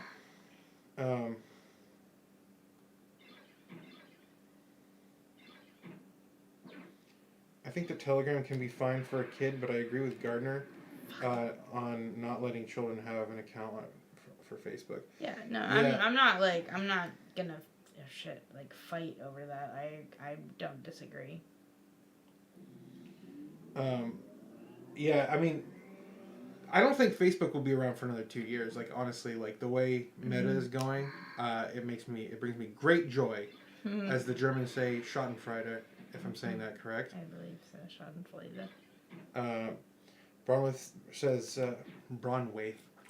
says, "Hey, I've been working on subtitling your back catalog for fun. Oh. As I've been teaching myself closed captioning, would you be interested in them?" Yes, that's actually really, really nice. Yeah. I thought there was a community way of doing that. Is there? Yeah, not? I did that for some account I was following a couple years ago. I think it gave me the option to do it, and I was like, "Fuck it, that sounds like fun." Yeah. You wouldn't use a. Oh, that's my. Yeah, I gotta we gotta make a new trailer for the channel. Yeah.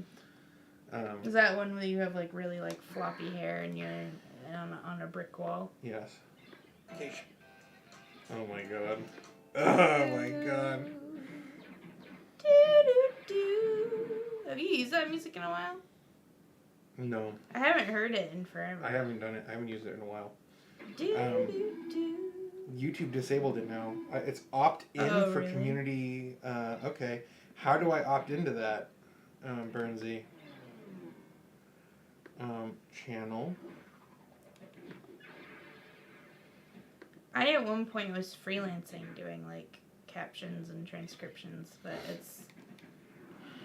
it wasn't easy to like get good projects on the site I would do, so it made me like not want to do it.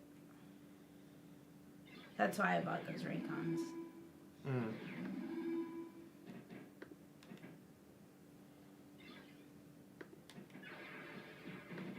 Because I'm a little hard of hearing. Just a little Are bit. you? A little. Not as bad as you, so I don't know why you're laughing so much.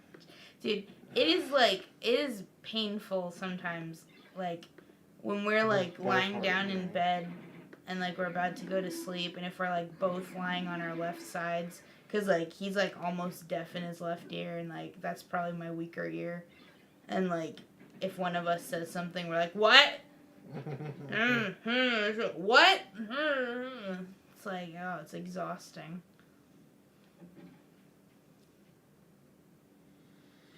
Have a good night, Bryson. Hey, Bryson, thanks for coming.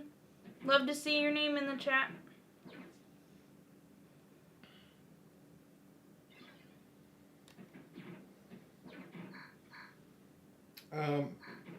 It's one of this. I truly believe accessibility should be a right. If you're a super big YouTuber, like 500,000, you really should be paying for them. Yeah, I would agree with that. If you regularly get like a couple 100,000 views on a video, then you should be paying to have them. What, closed captions? Yeah. Yeah, I'll write them out for you if you. Well, I mean, you can start with like the AI stuff and like fix the ones that. Mm-hmm. I'd do that for you. Yeah. Not to get. Is it Bernsey who's been doing it? Not to have him ruin someone's hobby. No, Braunwaith said Oh, that. Braunwaith. Okay.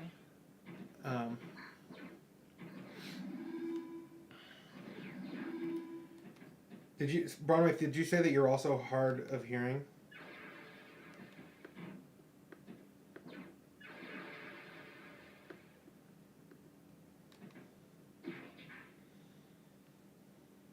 You know what you should get, Gardner? You should get one of those, like, ear horns. No. Yeah, you're slightly hard of hearing. Me too. My left ear, it's like I can barely make out words with my left ear. Mm-hmm.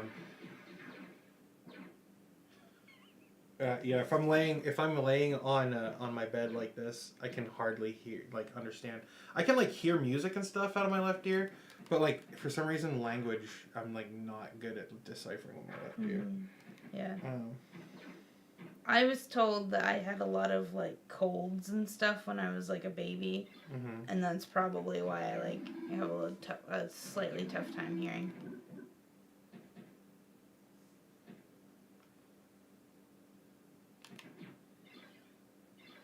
We should get a pool, a full pinball game. Yeah, that'd be fun. I have a friend who happened to be my old gym teacher in elementary school through high school, but we worked together, so it's not like it's not creepy. But he has 3 arcade games, and I think he's got a pinball machine, and he's got a Pac-Man machine, and it's really cool. If we ever go hang out with him in Augusta, you'll see. But Bronwyn says I'm partially blind in my right eye, oh, and wow. so struggle with my left ear makes driving bloody tough with a laughing emoji. Oh, I bet. Oh, Jeez. and dyslexia doesn't help. Jeez, Bronwyn. I feel you. I feel you. My left ear is bad. My my left eye is worse than my right eye, but I can still see. Yeah. And I am dyslexic, but I'm also some days are better than others. But I also am I can't speak sometimes. I'm just you know. Yeah. You know. Oh, I know. You make fun of me for it. I mean, I shouldn't even because though I'm disabled.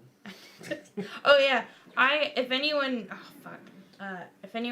saw it on Twitter, you'll understand. But there was my aunt gave me these Fiesta-ware plates, and they're all fun colors. And I have one that it's turquoise, and Gardner you kept calling it green, and it's more blue than green. Oh, motherfucker. But I put it on Twitter, and I was like, what color is this? And then we were joking around about it. We were telling my family about the story, and I was so proud of myself because everyone was like, it's blue, it's turquoise. No one was saying it was green. And then my family was like, he's colorblind. How dare you do that to him? They made me feel really bad about it. Yeah, why would you do that to me? You put me on blast all of the time. And I'm over here I'm just trying to love you, Emily. Aw, I love you. I love you. I show my love by teasing. Publicly on Twitter, which is technically bullying. Not anymore. I did the same thing to my best friend on Instagram. I showed you. Yeah, right. Two wrongs don't make a right. She genuinely accused me of cyberbullying her. But that's okay. There's plenty of bad stories and bad content you could tell anyone about me. So. Bernsey said I had to yeet my friends list on my Facebook account that I wasn't even using anymore because someone was causing trouble.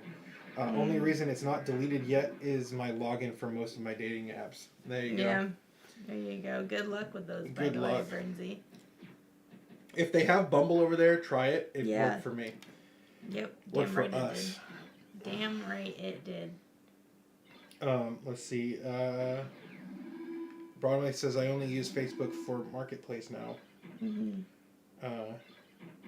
Peter says I am in favor of accessibility, but I think about deaf people, not about people who don't know the language because you can learn the language. I'm nearsighted, not blind, but I know the pain of your eyes letting you down. Yeah. Only from a distance for me. And Broadway laughed. Yeah.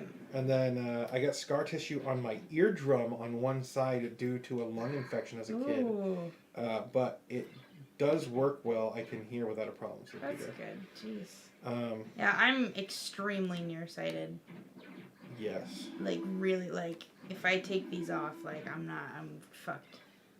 I can only see, maybe, half a foot from my face before it starts getting blurry. Calvin says, I got a bunch of teal shirts to wear to my old job just so I could skip what do I wear today. And my roommate said, one of your shirts is yellow and I'm not telling you which one. Oh, dude, I know your pain. Oh.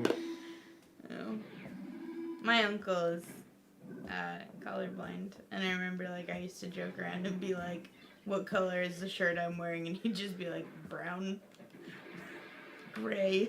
Wow. Yeah.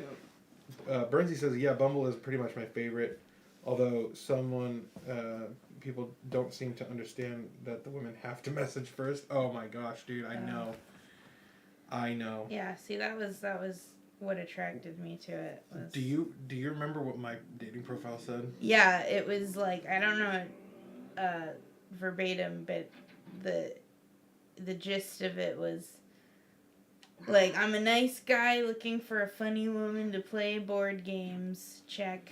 And then it was like, I have a great credit score, and I have perfected the like chips to sandwich ratio. So I guess you could say I'm husband material. Yeah. And right. That's right. Okay. Yeah. You're jogging my memory now. Yeah. The first part was what again? It was something. Maybe it wasn't out of order, but it was something about No, it like wasn't order. something about like, you know, I'm a faithful, nice, friendly man looking for a warm woman or something, like a kind woman to play board games with. Yeah. Like, or like come message me and play board games with me or something. And then, let's play board games together. And then I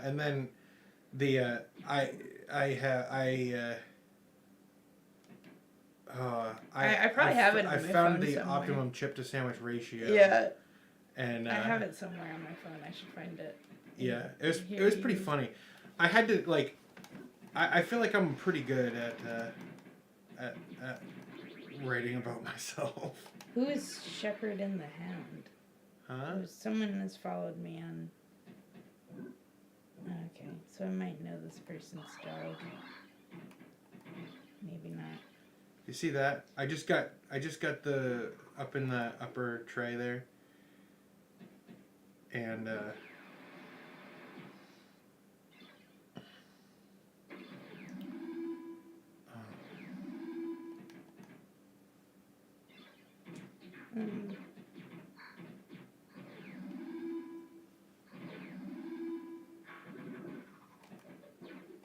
oh god damn. Wait, before I let this go here.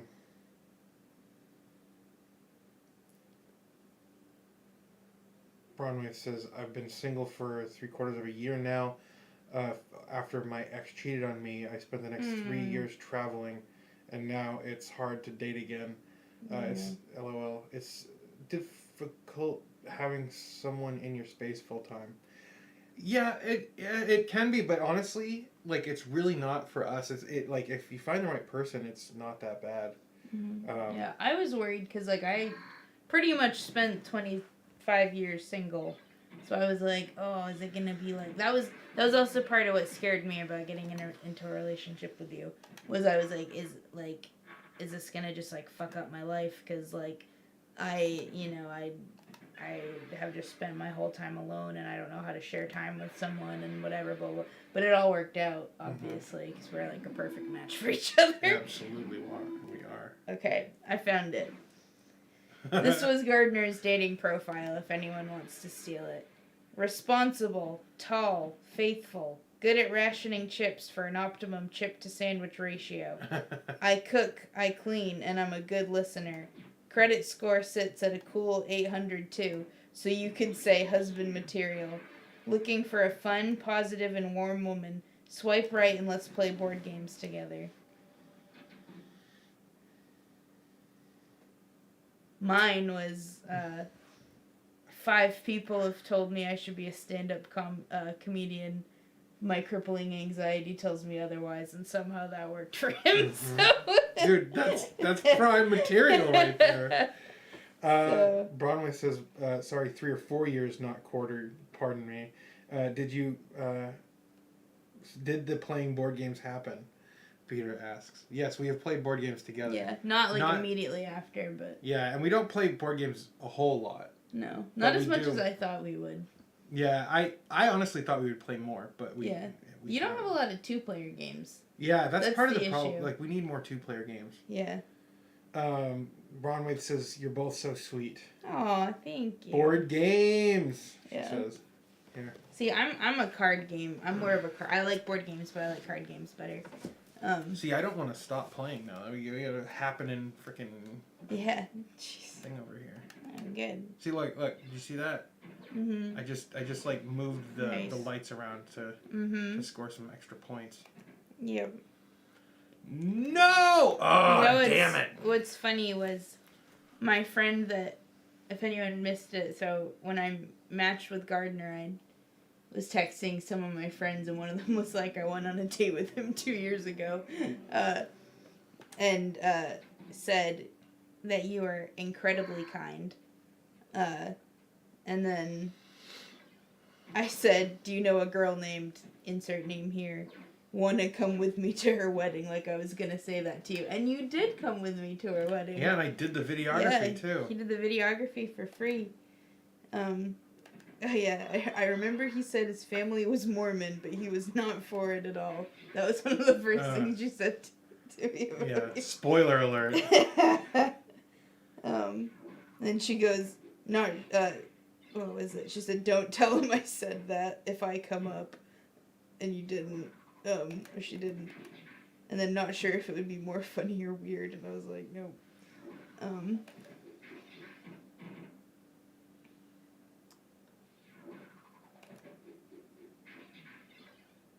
Yeah, Gardner is definitely husband material.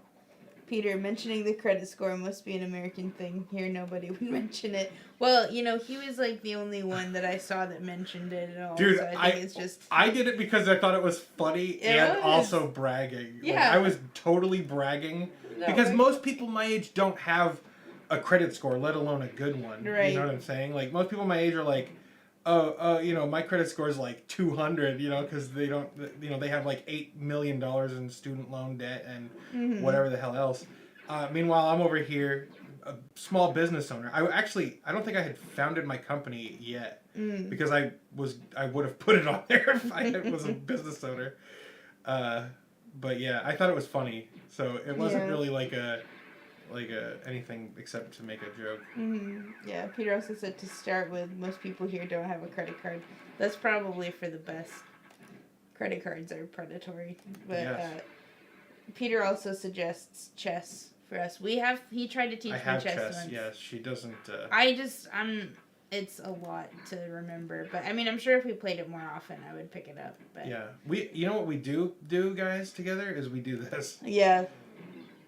I think it would be fun if we did like, I've wanted to do it for forever, but I would love to have like a board game channel and have our friends over and play board games. But like, getting everybody's schedules to line up and have people come over, it's like, eh. Yeah, I feel like that would be like a once a month video, maybe. Yeah, and it wouldn't be on my channel; it would be somewhere else. Oh my god, you know what's really cute? Huh.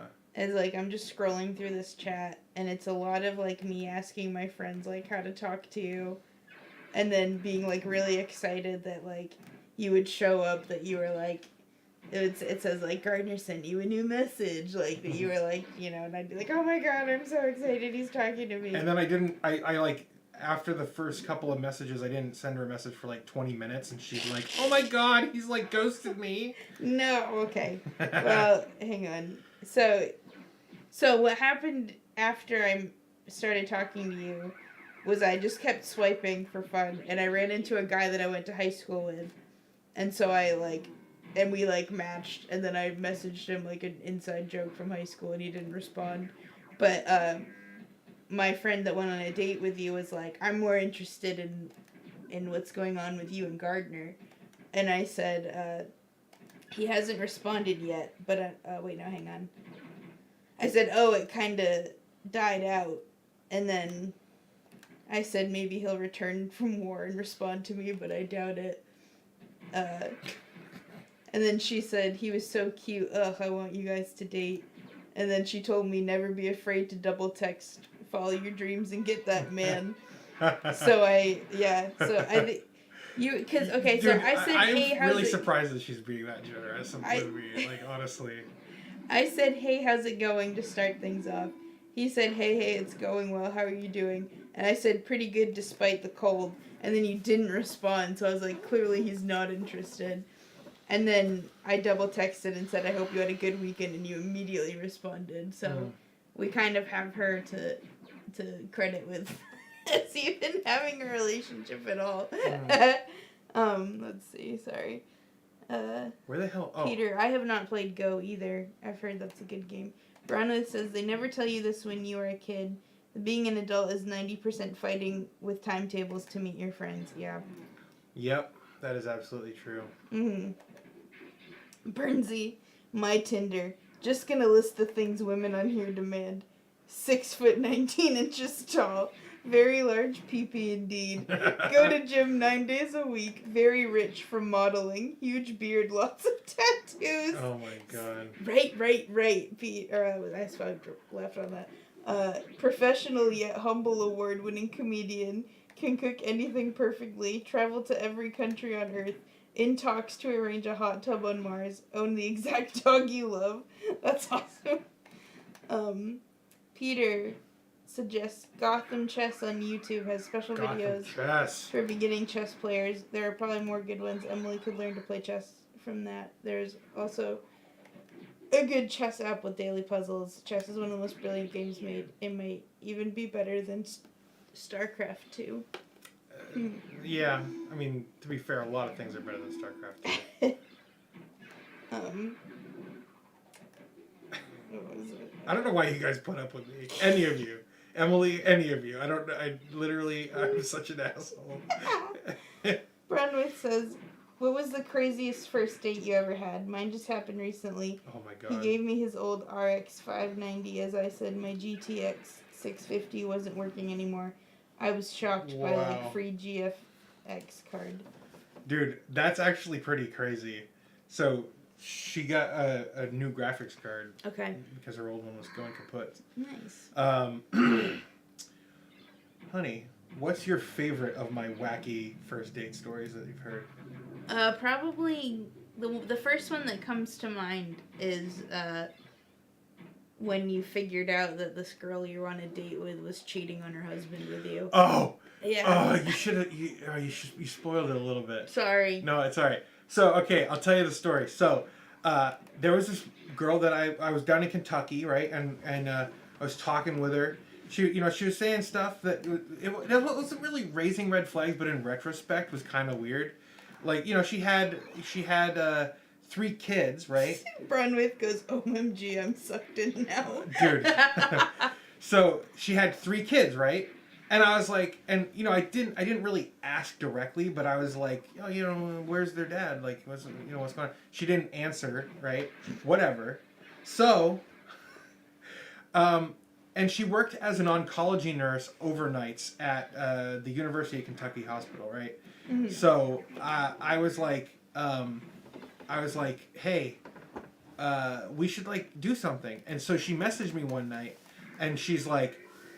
Mind you, we had never gone on a date before, okay? And she's like, I want you to come to the oncology ward at UK and fuck me on a empty hospital bed. And I was like, I literally said, that's not really my MO. I never met her before, and I'm like, I'm really not gonna do that, right? So I thought that was funny. Like I didn't necessarily think it was too weird. Mm-hmm. I kind of thought she was joking, and the fact that she kept talking to me made me think that she thought it was funny and was joking with me. So I kept was like, hey, come on, let's actually go on a date and do something fun, right? So a couple days later, she suggests that we go to breakfast because every suggestion that I had was shot down or was whatever. So wasn't good enough. Yeah. So she goes, we should go to breakfast after I get out of work, right? And I was like, okay, that sounds great. So I met her downtown Lexington. We had like this weird hippie breakfast bar thing. And then she was like, Can I just pause you for a yeah. sec? Broadwayth goes, the man, the myth, the legend, wrecker of homes, destroyer of marriages. Oh, dude. Anyway, continue. So I was like, all right, yeah, so let's, you want to do something else? And she's like, yeah, let's go to Five Below. It was around Christmas, right? So she's like, let's go to Five Below. Five Below is a store where you can get stuff for like $5 it's like or a dollar less. store, basically. Yeah. But it's all cheap tat, right? So, oh, God. All right, so anyway, she's like, so we go to Five Below, and we take separate cars. We get there, and we're walking around the store, and we come to like this big table just covered in paperback books, and I pick up this one book, and it's called 100 stupid questions to ask your dumb friends or something like that. Mm-hmm. And so I'm asking her questions from this book, like, oh, what, what's your favorite color shirt to wear and stupid crap like that. So she rips the book out of my hands and oh no. Well, she took the book out of my hands and started asking me questions, and then I took the book back, and I was like, "What?" I found one that said, "What's the most overrated quality in a person?" Yeah. And I'm looking at the book, reading what it says, and then she goes, "Honesty." And I look up, and our eyes meet, and I can read her face, and she's cheating on her husband. I can just read it off her. She goes, "Honesty," and I'm like, "This bitch is cheating on her husband with being here with me," and she could tell that I knew everything. Like, I read her like a book, and like after that, we never talked again. Yeah. Yeah. Bernsey goes, "Hey babe, let's go to Poundland for our date." Yeah, dude, it was weird. She was pretty weird, I thought. Yeah. Like, especially meeting her, I was like, woo, I got like weird energy. Yeah. Oh. She kept looking me up and down too, like lustfully, and I was like, anyone lusting after this on a first date? I'm like, Yeah. Desperate. Broadwayth is shooketh. Shooketh. Dude, that's one of my favorite like first date stories. Yeah. Can you think of any other ones? I have a couple. I don't know. Ours was pretty standard. Okay, so like this was back when I had like I don't know, maybe 12 or maybe 20,000 subscribers, right? And I was going on this one date with this girl. I think her name was Ashley, maybe. Mm-hmm. And she was like, I didn't pick up on any weird signals, like through texting, but then like when we met in person, I got like really strange vibes. In person, I was like, this is not ideal. So we're at dinner, and she starts like doing like weird stuff and like saying weird things and like looking at me funny, and I was like, what's going on? And then I realized that she is quoting my YouTube channel, and because I said something, and she goes, "Is that like Rocket League?" And if you guys have ever seen my Rocket League review, I had a sketch at the beginning of it that was like, I'm calling out of work because Rocket League, and I call my boss and I'm like, "Hey boss, I'm calling out of work because Rocket League," and she starts going, "Rocket League!" in the middle of the frickin', I don't know where we were. It was like a Denny's or something, and and she's like, "Rocket League!" and like people are looking at us, and she's quoting other sketches that I did, like, and then I got the impression that she had like read, like, or not read, but like watched all of my videos, like binged them all. And at the time there wasn't that many, maybe 100. But seriously, she was a fan. Yeah, that's not how I would describe her. Anyway, that was another strange one. Bernsey says, "Bruh." Broadwayth says, "What the holy cat food in the jelly tin?" Dude, for real. Oh. Oh my god. Oh, no, it went right it's down. funny. Like, I feel like most places we go, there's someone flirting with Gardner, and like like we went to this like Japanese restaurant in the town that I used to live in. And he went to the bathroom, and I saw this woman like coming out like while he's going in, like Like, up the down the hallway, hallway down to the the hallway, bathroom. not the same bathroom. But she like kind of like looked at him, and I was like, "Bitch, that's my boyfriend. Like, don't look And at then him like that." didn't I sit down and I was like, that chick was flirting with me. Yeah. Yeah. Oh yeah. Yeah. I know. Yeah. He's always like, "Oh yeah, this person's flirting with me." Yeah, And I can tell. there's a local cashier who we call her We Becky. call her Becky. We don't know her real We name. don't know her name, but she like the first time I ever went there with you, dude. like I don't think you had ever told me anything about her. No, why would I? It's a stupid weirdo Just, like, girl. yeah, and Dude, like, I'm not kidding, guys. She like, I've gone in there before, and she's had like a kid's Kool-Aid mustache on her face, and like, you know, like, what was the other thing? Oh, her teeth are always incredibly fucked up. yeah, Like they're covered in filth. Bad Tooth Becky. Bad Tooth Becky. That's how it started. Or Bad Tooth Becky. They Yeah. were.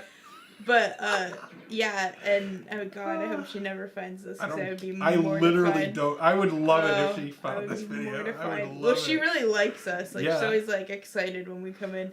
But she Broadway says it like she was on a Got Milk ad. Yes, Yeah. but with Kool-Aid With instead Kool-Aid. of milk.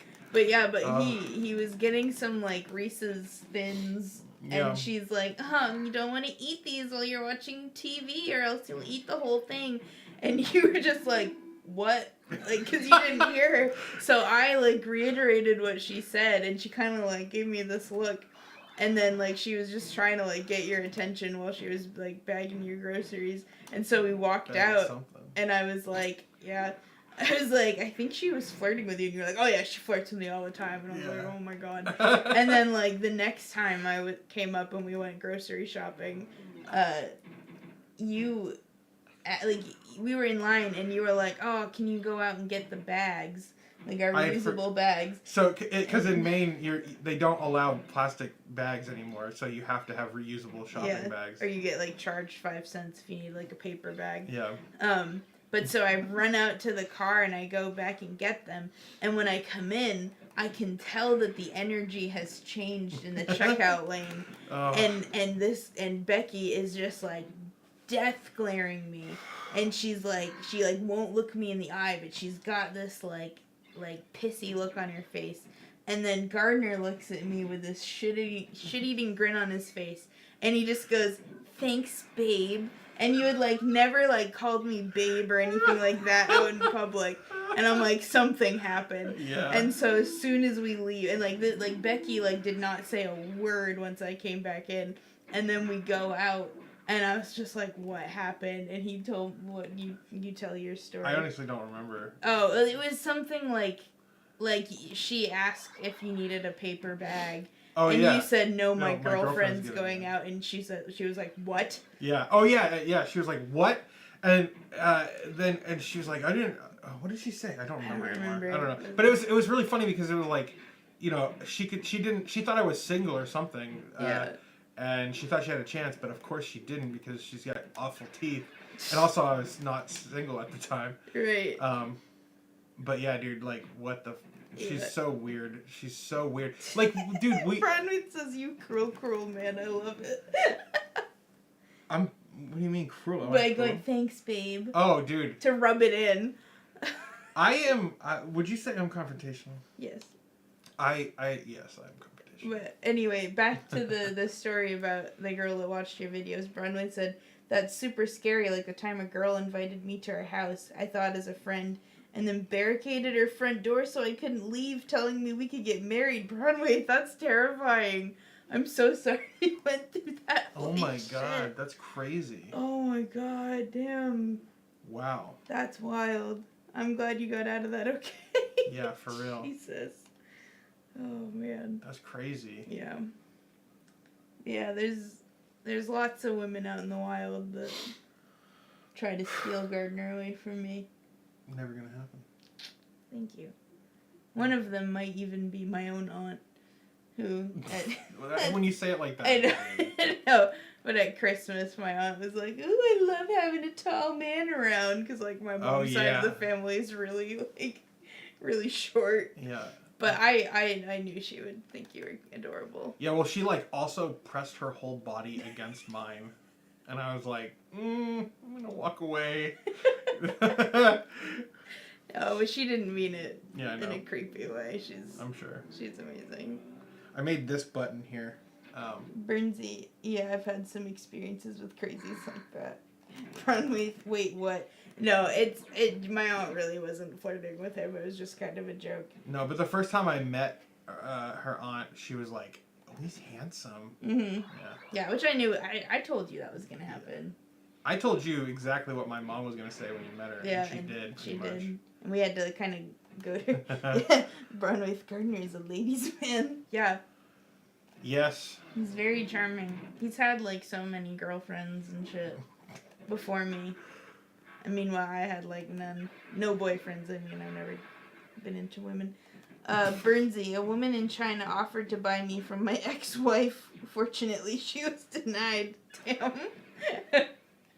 I feel like that's a pretty good honor. Not really, but Yeah. no one can That's buy like a me from that's like you. a Borat. How much?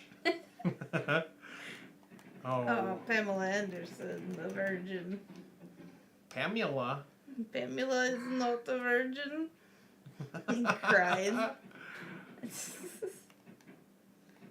Yeah. Oh man.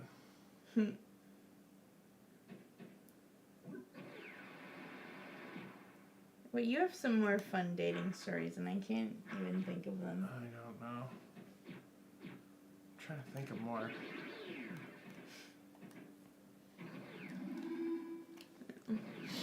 Tell me one. I don't know. All I can think about is the Gregory Alan Isaacoff pre-concert being asked if you agree that your girlfriend at the time should, if her father should pay for her college or something. What? Oh, well, so okay, so I dated this one girl who like lived with her mom, and she was like 30 maybe at the time. She still lived with her mom, and it was kind of like her mom had like a brain injury or something, so Mm-hmm. I was kind of okay with it, like taking care of her mom or whatever. But her mom was like kind of manipulative and like scary. So I was like, Gregory Alan Isaacoff was coming to Maine, and her mom really loved that guy. So they were about to make plans to go see him in concert, but then she started dating me, and she was like, well, I'd rather go with Gardner than my mom. So she ended up we bought tickets together to go see the show, but her mom was like I went over for dinner one night, and her mom goes, well, you know that we were gonna go see that together, without you, but now that you're in the picture, I guess it's okay with me. Mm-hmm. And I was like, cool. I was like, I don't care. Like, what are you trying to say? Like, you want me to not go to see this concert that I bought the fucking tickets for? But then Brunwith keeps going, oh no. Yeah. But then we broke up, and I gave her the tickets, and I don't care. Oh, you didn't even go to the concert. No. Hang on. This was the girl, if you were there earlier, that after I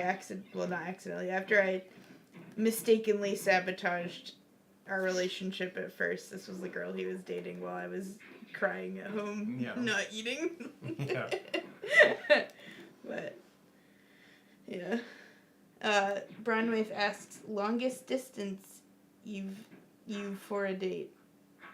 You've traveled, I'm assuming? Longest distance I've traveled for a date? Yeah. I traveled almost an hour for our first date. Yeah. I don't know, I drove across Kentucky one time. Wow. But it was didn't pan out. It was not really even that interesting. Bronwave goes, nice to meet you too, lady. CN, I was about to ask why not the complete saga, then realized the individual games have exclusive content. Oh, are you talking about Lego Star Wars? Yeah, we haven't played that in at least an hour. Yeah, we've been playing freaking Space Cadet Pinball instead. It's basically the same thing. Yeah. We should probably update the stream.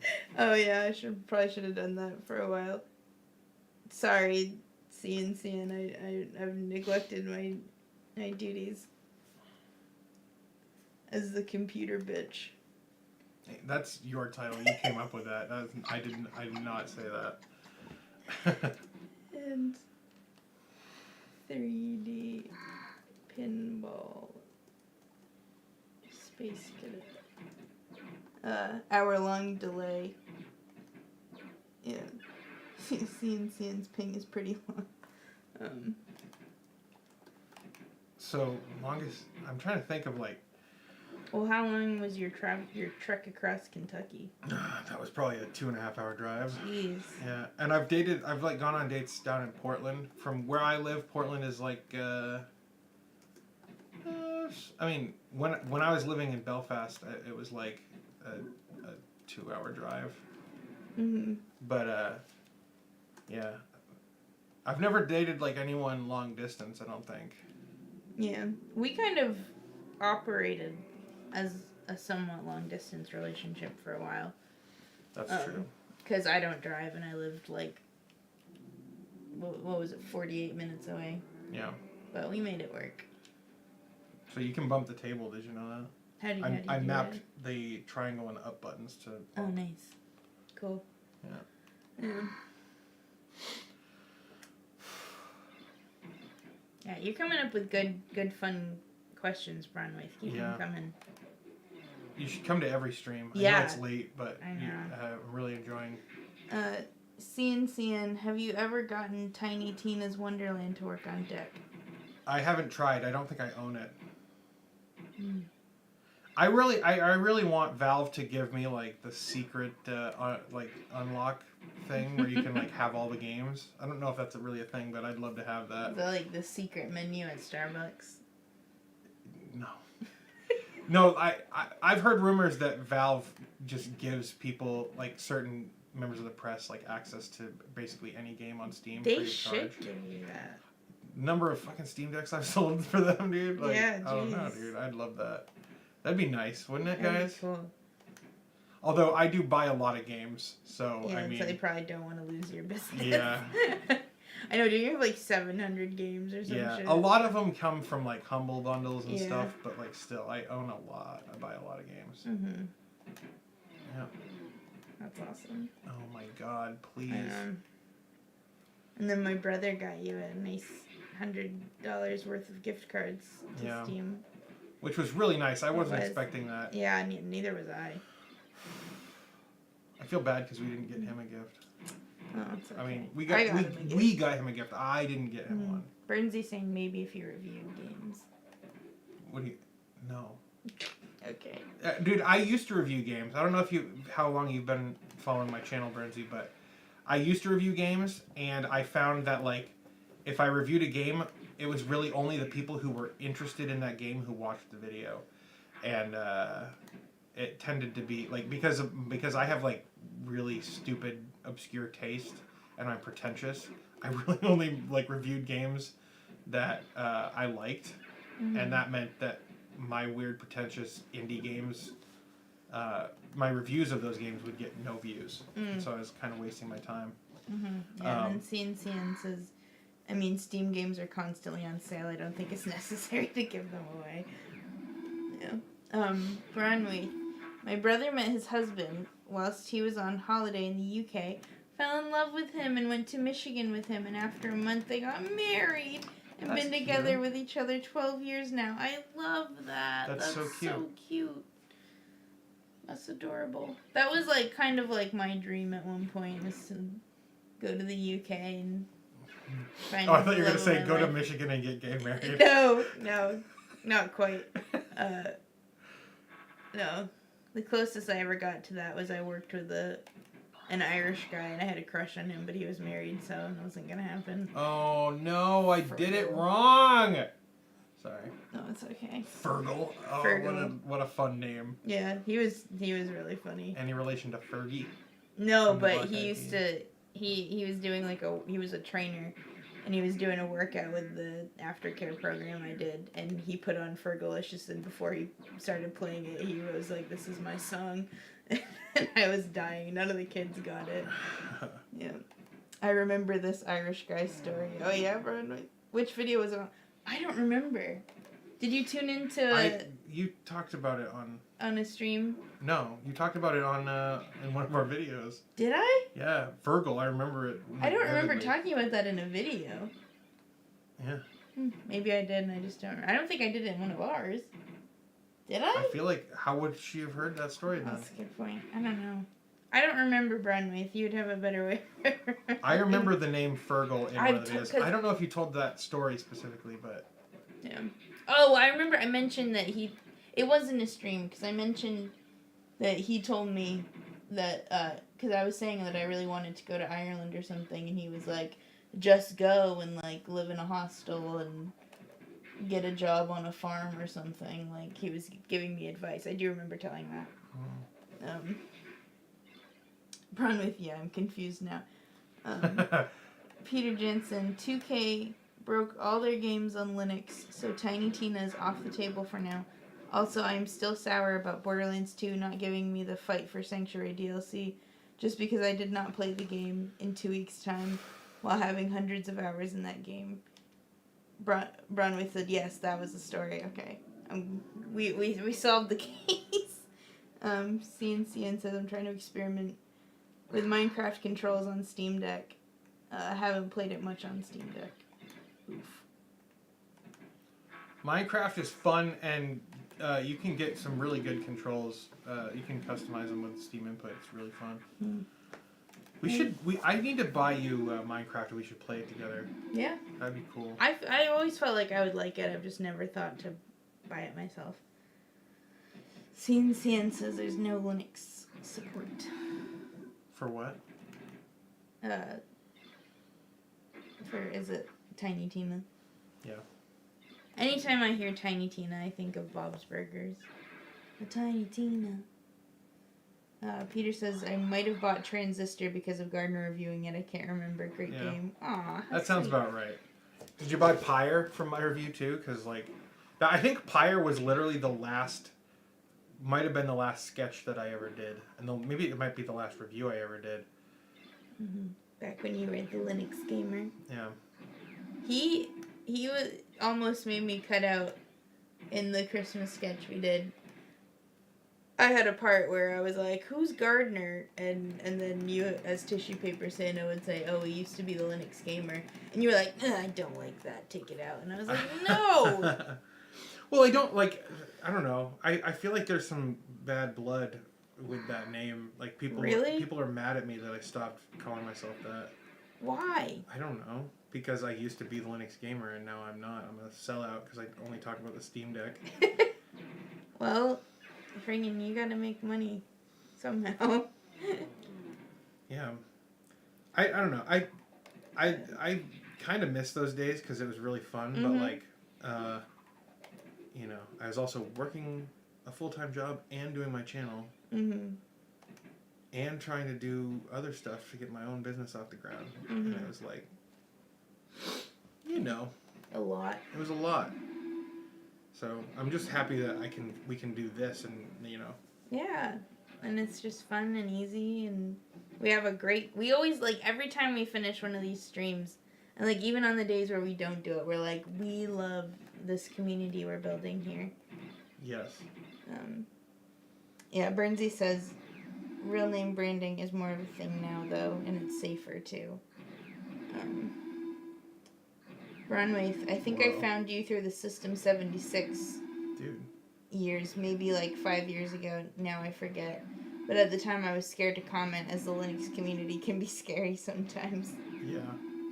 Look, I'm in an infinite loop, honey. Look, I'm in an infinite loop. loop. Tours. The System 76 tours. Wait.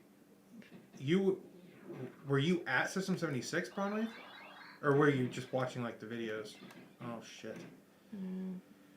Peter Jansen says, I got Borderlands 3 Epic RIP with my graphics card, so I was extra sour for missing the connection between Borderlands 2 and Borderlands 3.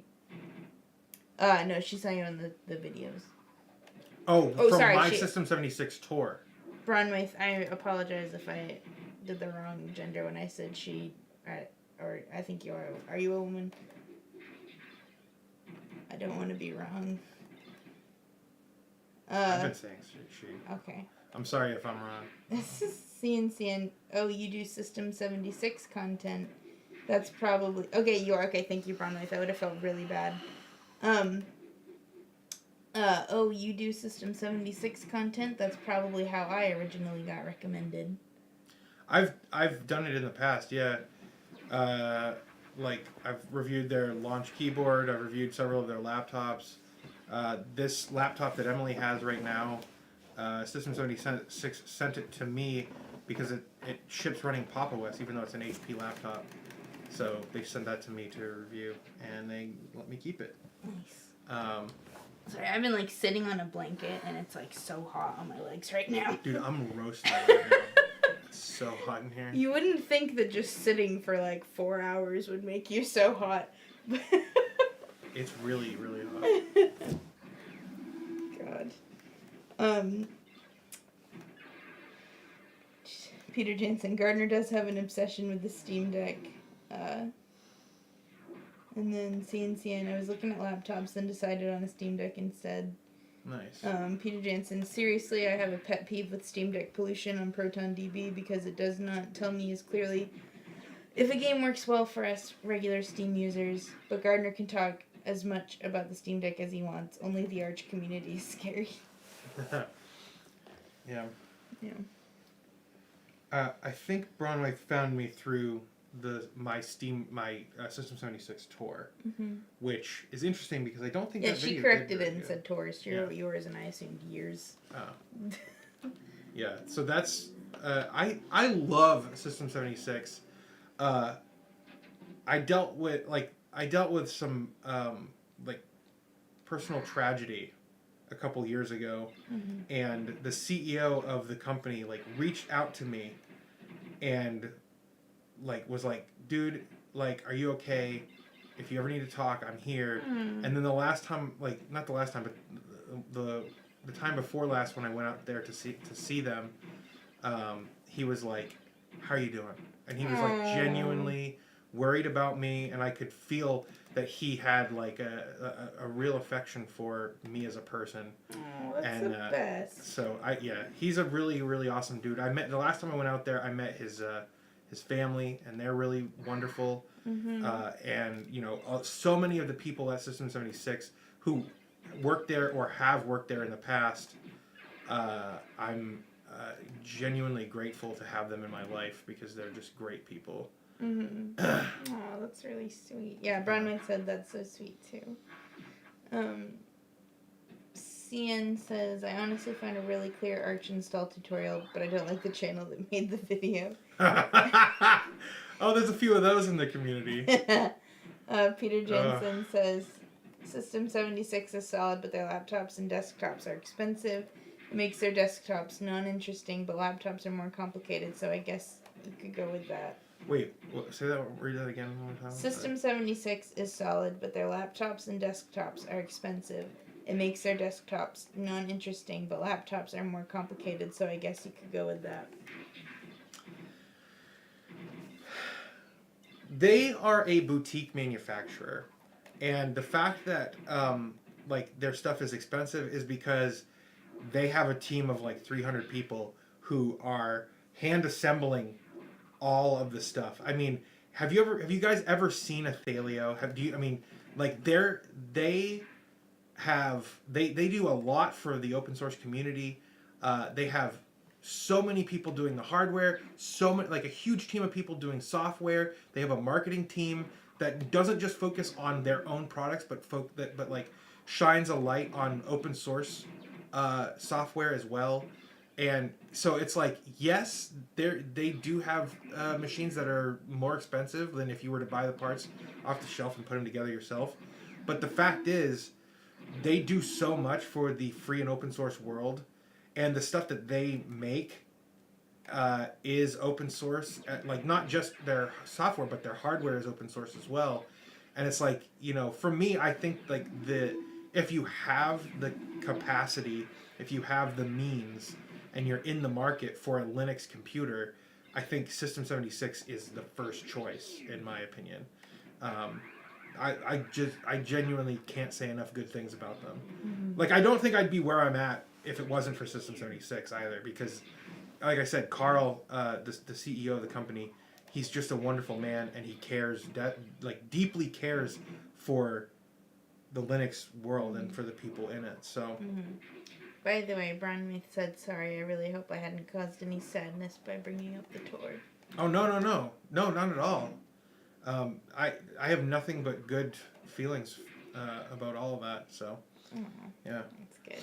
I love System 76, and I brought the personal tragedy thing up just because I wanted to illustrate how wonderful they are. Yeah.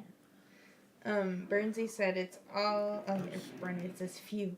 Bernsey says it's all the little things you don't see, and then CN says like the channel is really good at making tutorials and news, but they're kind of rude. I still sub to them because I genuinely like their content minus their tone. And then about what you said, Peter said that is the general vibe from System 76. They care about what they're doing. It's not just about making money. Yeah. Yeah. And then CN said, I wish there was an open source VR headset OS. Stay tuned.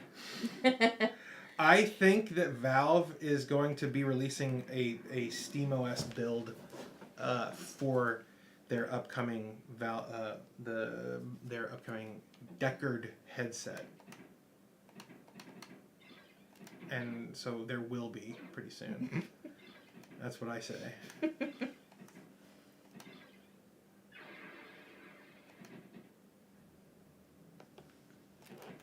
Because I've been reading like that there's like people who have dug through some of the source code in like SteamOS and some of the games, and it seems like they are working on a SteamOS build for Deckard. Dude, I am failing so hard right now. Yeah.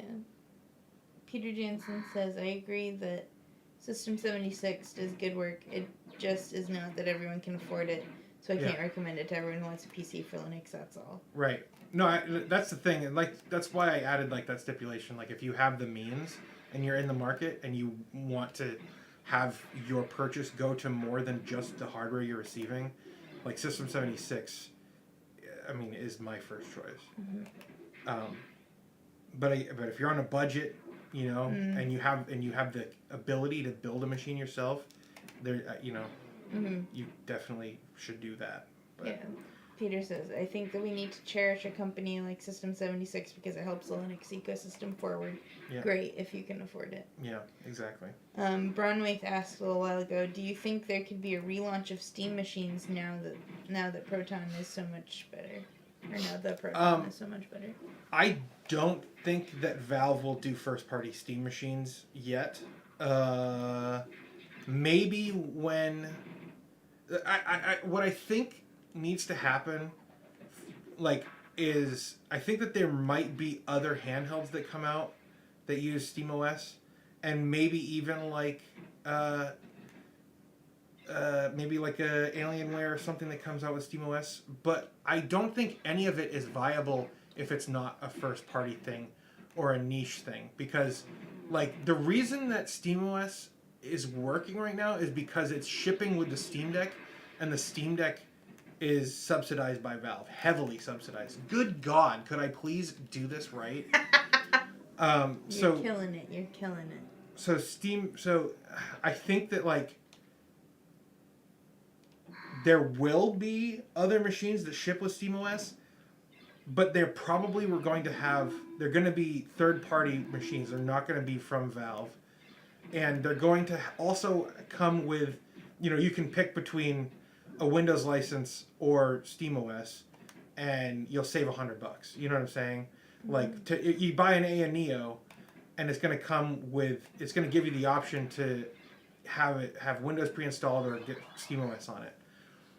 But over time, I think people are going to realize that like SteamOS is like fundamentally a better gaming experience for the PC, even if some games don't work out of the box, like that have whatchamacallit, that don't have online anti-cheat support. Um, as like the gaming community, the PC gaming community comes around to realizing that, I think we might see Valve open to the idea, but honestly, I don't see it happening anytime soon. I think we'll see a Steam Deck 2 before we see a set top, or like a console with, like a fixed console, whatever the heck I'm trying to say. I hope that answers your question. Where were we? Cian said, yeah, if you have the money, then System 76 all the way. But Steam Deck is way better for a budget, or just get a normal laptop and put Linux on it. Dude, okay, so like that's the thing. It's like Steam Deck. Okay, if you're gonna buy a machine, buy a Steam Deck. If you're gonna buy a PC with Linux on it, buy a System 76 machine. But the fact is, you can buy, like, most of the companies that like sell Linux computers are going to in some way invest money into the Linux ecosystem, into free software, so that your purchase, no matter who you go with, is going to be benefiting the community. But I think the biggest two open source contributors right now who ship Linux on PC hardware are Valve, number one, and System 76, number two. And I don't have any like numbers to back that up. That's just my gut instinct, because Valve makes a hell of a lot more money than System 76 does. So it just makes sense to me. But I mean, System 76, like Valve, okay, System 76 employs, last I knew, there were like maybe 100, maybe a couple hundred people working for System 76. Last I heard. And some of them are hardware people, some of them are writing software. Valve is directly employing 100+ people to write free software that gets incorporated into the Steam Deck. And that's not counting any of the, like, these are free software developers they are directly employing with a paycheck, versus they also have people on their team who are contributing to SteamOS and Proton and stuff like that. So, I mean, Valve is contributing to KDE and a bunch of other stuff. So they are, and then they're subsidizing their Linux-based hardware too. So like when you buy a 64 gig Steam Deck, Valve is losing money in the hopes that you're going to buy a game from their store, right? And they'll make their money back that way, which is how traditional console manufacturers like do it as well, right? So I just lost my train of thought. But essentially, buying a Steam Deck helps the free software world, which is really awesome. I just like ranted for 10 minutes. That's okay. There's a lot. Peter's got a lot to say, so bear with me. Peter said, I don't see VR working in the next 5 to 10 years outside the 1 to few percent of the gamers at most. The obstacles are too many and too large. Cost, space, wired weight. Yeah. I can see Valve launch a console, basically just an ITX build for SteamOS. Now that the ecosystem is ready, once the Steam Deck is sufficiently well known, Valve might go for it. Gardner, I don't know if you saw it like that too. My point of view, as from the beginning, Valve has been working towards the Steam Deck for years, hence Proton, the controller, and more. Yes. Valve put its money on the tablet form because it has a low power envelope, which makes Linux ideal for considering how much resources Windows wastes. They also chose that form factor because there was a market potential for them to grow. And what the Steam Deck is not just a gaming handheld. It's Valve legitimizing Linux for gaming. Like, that's the whole point of it. Because, I mean, look at all the companies that are selling the Ion Neo, like the GPDs and the Ion Neos and whatever else. There's a whole bunch of other ones. But they're kind of a niche product because they cost so much. But the Switch is Nintendo's like most popular console to date because of its form factor. Valve saw those two things and said, we can do the Switch as a PC using Linux, legitimize Linux as a gaming platform for the PC, and then we can move on from there and like fundamentally undermine Windows. Anyway, sorry, go ahead. No, it's fine. Best promotion for SteamOS on Linux. Add to that the popularity of the Switch and the Steam Deck made a lot of sense. Just smart business. Yes. And then Bronwaith said, yeah, the PS3 at launch was $600, but it cost $850 to make, if I remember correctly. Yeah. And then Peter said, how much I overspend on AMD hardware compared to the console gamers pisses me off. It could be fun if we could use GTs, JITIs, Oops. JITIs? I don't know. I don't know what that is. Oh, well, if we could use them in the future and just audio chat while streaming. And then Jitsi. Jitsi? Okay. I think that might be an autocorrect. And then CN said, I like how PVZ is better on PS3/360 than any other console. I'm not sure what PVZ is. I don't know either. Burnsy says, still a little mind-blowing that a company as big as Valve went all in on pushing Linux to the masses. Yeah. They didn't really have a choice. Their entire business model was being threatened by Microsoft. Yeah. So they had to. And even though Microsoft has kind of like laid off of like threatening them recently, Valve learned their lesson, and that's why the Steam Deck is a thing. Is because they know that at any moment, Microsoft, with their near monopoly over desktop PCs, will be able to completely undermine Valve and make the company not exist anymore. And Valve is also keenly aware that if that happens, then all the money that their customers have invested is gone. You know, so like people will lose their libraries for games because that's what Windows wants to do eventually. I know people give me shit for it, but like it's true. Microsoft hates you and wants nothing except your absolute control over your digital life. So, yeah, I'm not a big fan of Microsoft, if you can't tell. But what was the question? Why did I start going on that rant? I don't know. And PVZ was Plants vs. Zombies. Sorry about that. Oh. CN. Burnsy says, you know the meme of next year perpetually being the year of Linux? Yeah. LOL. Yeah, I do. It will be. Next year's the year of the Linux desktop. Yeah. Yep. That's awesome. Bronwaith says micro shaft, hee. Yep. God. See, you know what I love about this was you were definitely gonna like call it and end the stream like 2 hours ago, but then we just like love everyone in the chat and love talking to everyone. So like, This is energizing. this to me. is for you guys. Yeah. Yeah. Peter said Jitsi. Alright, I need to get some water, or else I I'm have gonna water. dry up like a prune. Do you want me to just drink yours? Yeah. Okay. Well, that makes it easy. There's there's not no very whole much lot left, left, but I think we are You're going to call welcome. it soon because I'm getting tired and sweaty. I can tell I'm gonna like not have a voice tomorrow morning. Yeah. You're welcome, Bronway. Thank you for showing up.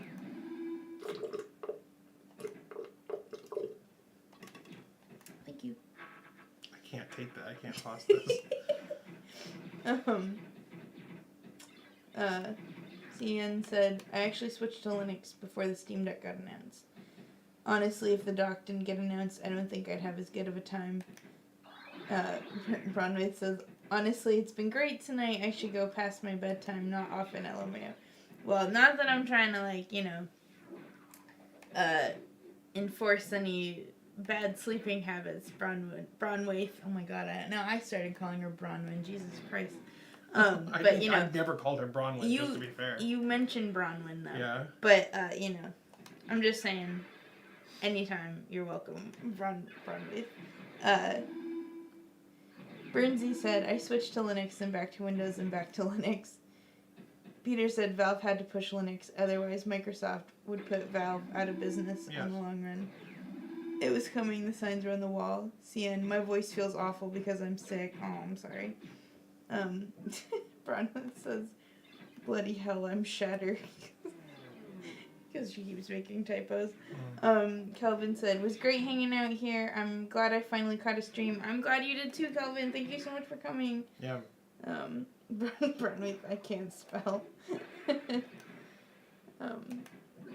Peter, I always remained critical about Microsoft. Also, after Microsoft loves Linux, I would never give Gardner shit for it. Honestly, Linux really improved my PC experience, says CN. Yeah. Alright. Shall we? Yeah, I think that's going to be it for tonight, guys. Mm-hmm. I am going to do one more Yeah. thing to Thank you guys for, like, staying up with us. Yeah. We're usually, like, going to bed around this. Oh my god, it's 11:24. We streamed for, like, 4.5 hours. Dude, that's how you know you love it. Yeah, it's been so much fun. And Yeah. I'm so glad you guys were here. Yeah. Yeah, Peter, we need a better game than Pinball next time, though. Well, see, again, Pinball wasn't really the plan. We were going to call it, and then the chat started popping, so we put it on. Bye, guys. Good night. Bye, guys. We love you. Sweet dreams. Make good choices. Yes. See you next time. See ya.